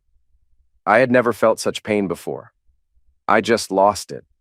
The worst part was that one of those men was my best friend, Will. Dad, Uncle Will died soon after you left," Matt exclaimed. Yeah, I beat him up pretty badly, I admitted. You didn't kill him, Ken, Maddie said. Will passed away from complications of congestive heart failure. He had a massive heart attack, but he did one honorable thing. He told the sheriff he crashed his truck. That covered up what you did to his windshield and explained why his ribs were broken. You broke most of his ribs when you jumped on him. He pretended the crash happened to protect Chelsea from finding out he'd cheated on her. Maybe he was also saving himself, because Chelsea would have gone after him hard. Why did you just sneak away without trying to fix things, Dad? Matt asked. I get that you're angry, but why not at least fill Kate and me in on what was happening? Why not talk to Mom and explain it to her? I didn't run off, I snapped. That never happened. I consulted a lawyer. I had divorce papers drawn up. I gave your mother a very generous settlement and even let her stay in the house. It'll go to you when she can't live there anymore, and then to my brother Ben's kids. They exchanged looks. I even had a final conversation with your mother before I left, I added. She told me why she did what she did. She left me with no choice but to go. I don't understand, Kate said. Why the hell would she cheat on you? She must be crazy. She said I was boring in bed, I replied. Miranda erupted in laughter. I never said that, Maddie protested. I only meant we'd done it so many times I knew all your moves. It wasn't my fault. I was just wanted to try anything that came to mind. I didn't realize until you were gone that I had a medical issue. My hormones went wild and turned me into some kind of temporary nympho. But it was still easier for you to cheat on me than to explain what was going on with you, right? I shot back. Just like it was easier for you to let the kids think I ran off instead of telling them the truth. Ken, I love you so much. What was I supposed to do? My life and my marriage were destroyed for nothing. It was just act. After 40 years together, you should have been willing to... I'm cured now. I haven't been with another man in years. I want you to come home. I don't care if you help Dylan or not. I just want my marriage back, Maddie whined. He is home, Grandma, Miranda snapped. You had your chance and you blew it. Get out of my house. He's not going anywhere. Who the hell is Dylan? Dylan is my son, Kate said quietly. He has cancer. The doctors are trying a lot of treatments. They want to attempt radiation therapy, chemotherapy, and nuclear medicine. The cancer is genetic. The only guaranteed cure is a bone marrow transplant from someone in the family who has the right antibodies to fight it. That's tough, Miranda said. What do you want from us? Dad is the one with the antibodies. He saved his brother's life. He can help. Absolutely not, Miranda shot back. He's nearly 70. Who knows what that would do to him? We're having a baby, and I want my child's father to be alive and healthy when she arrives. Kate and Matt looked stunned, while Maddie's expression turned icy. Dad, why won't you help your grandson? Kate demanded. And you, Miranda, he's your nephew. He's family. Screw family, Miranda spat. The only family that matters is Ken and our baby. I get why you feel that way, Miranda, Kate replied. But Dad, besides Mom, what did any of us ever do to you? Katie, I love you, sweetheart, I said. But ever since I saw him again, Matt has been giving me dirty looks because of his jealousy and the lies his mother fed him. He didn't even give me a fair chance. But Matt isn't Dylan, Kate argued. What has my son ever... Katie, I told you there were 2 guys with your mother-in-law when I caught her. I started. Yeah, but... She interrupted. Suddenly her eyes widened as the truth hit her. She turned on Maddie. You filthy witch, she screamed. You ruined my baby. Katie, Maddie whined. He blackmailed me into it. If I hadn't gone along, he was going to spill the beans to your dad. And believe it or not, I care too much about Ken to let him find out. I was desperate. I had no choice. And Dylan is over 21. He's not a baby to anyone but you. And as for you, Ken, you can forget about marrying this girl. The second you step into a church with her, I'll have you arrested for bigamy. Legally, you did abandon me, Maddie said with a smirk. No, I didn't, I shouted. And you know that. You left me with plenty of money, she said, grinning. And you filed the papers. But in our state, those papers have to be signed and submitted. I never turned them in, and I didn't sign them. When your lawyer called to check on the status, I told him we'd changed our minds. You really should have left that poor guy some way to contact you before you took off to find a younger version of your daughter-in-law. Things escalated quickly after that. Miranda screamed and lunged at Maddie. I saw her move, but reacted too slowly. Miranda managed to land a punch that nearly knocked Maddie out of her chair. Maddie toppled backward, and Matt jumped up to protect his mother. Kate stepped in front of Miranda, who was yelling for me to let her go. Matt looked up at a furious Kate. Kate, honey, I still love you, he said. And I realize now you were right about everything. I should have listened to you, and my dad didn't do anything wrong, but I can't let that woman hurt my mother, even if Mom is being unreasonable. Matt, I love you too, but this isn't about us. It's not about your mother either. It's about getting Dad to help my baby, and your mom is ruining this for everyone. I don't care if we don't get married, Miranda spat, struggling against me. We've been fine up until now. Our life was perfect until they showed up. Our baby will be raised by two loving parents. I want all of these people out of my house now. You heard her, I said. Kate and Matt helped a dazed Maddie out of my house. I spent the rest of the evening comforting Miranda and reassuring her that everything would be all right. Epilogue. This is usually where everything gets tied up neatly, but life doesn't work that way. When I went back to Michigan to finalize my divorce, I discovered it wouldn't be easy. Despite Maddie's lies about our previous divorce, the process would take over a year, especially with Maddie fighting it. She signed an affidavit claiming we had a family gathering recently, which complicated things. I also visited Dylan, but he was the same spoiled, selfish person he'd always been, sitting in a filthy apartment paid for by Kate. He assumed I was there to give him bone marrow, showing no remorse for his role in destroying my marriage. I couldn't bring myself to help him. Kate and Matt, who had reconciled, tried to convince me to save Dylan, but I couldn't do it. When I looked at Dylan, I saw the betrayal that had nearly ruined my life, and he had never even apologized. Though Kate and Matt were upset, they couldn't force me to help. Dylan's health deteriorated from his treatments, but it wasn't cancer that killed him. He passed away from a virus on the same day my daughter Danica was born, his immune system too weakened to fight it off. We attended his funeral mostly for Kate. Miranda stayed by my side the entire time, preventing Maddie from trying to speak to me. The funeral was sparsely attended. Dylan hadn't made many friends. Despite everything, I felt sad, but only for the little boy Dylan once was, not the man he never became. It became clear that, aside from Miranda, who was firmly against it, and Maddie, who didn't seem to care, everyone else seemed to believe I could have prevented Dylan's death. I didn't bother reminding them that my brother, who took great care of himself, had also eventually passed. Dylan had continued smoking and drinking heavily in the weeks before his death. His funeral was the last time we were all together. Kate fell into a deep depression and cut off contact with everyone, including Matt, after realizing during their short reconciliation that he hadn't changed. With Maddie refusing to allow the divorce to move forward, I talked to Miranda, reassuring her that the legal status didn't matter. Wearing my ring made us married in my eyes. Then I focused on Maddie, pleading with her to let the divorce proceed. She refused and even made inappropriate offers in front of Miranda and our lawyers, which only served to infuriate me further. I had no choice but to drop the divorce, which allowed me to avoid the terms of our settlement. Maddie hadn't worked during our marriage, so all the money she had was mine. I still had access to the accounts, so I withdrew everything, leaving her penniless. After removing her from my retirement account, she received one last check. Though it seemed harsh, I enjoyed the power it gave me. Maddie showed up at my house causing a scene, so I had her arrested. I took another step, one that felt even more drastic. I sold the house that had been in my family for generations, leaving her homeless. It was time to stop looking back and start focusing on my future with Miranda and our daughter Danica. Now, 5 years later, I sit on my porch watching Danica, who's 5, doing laps around the driveway in her modified Power Wheels Mustang. She's already hosting little races every Sunday and hasn't lost yet, not even to the boys. I'm sure Miranda will object, but I think Danica's ready for a go-kart. She's inherited her mother's looks and my competitive streak. Those NASCAR boys will have some competition in about 14 years, and I hope I'll still be around to witness it.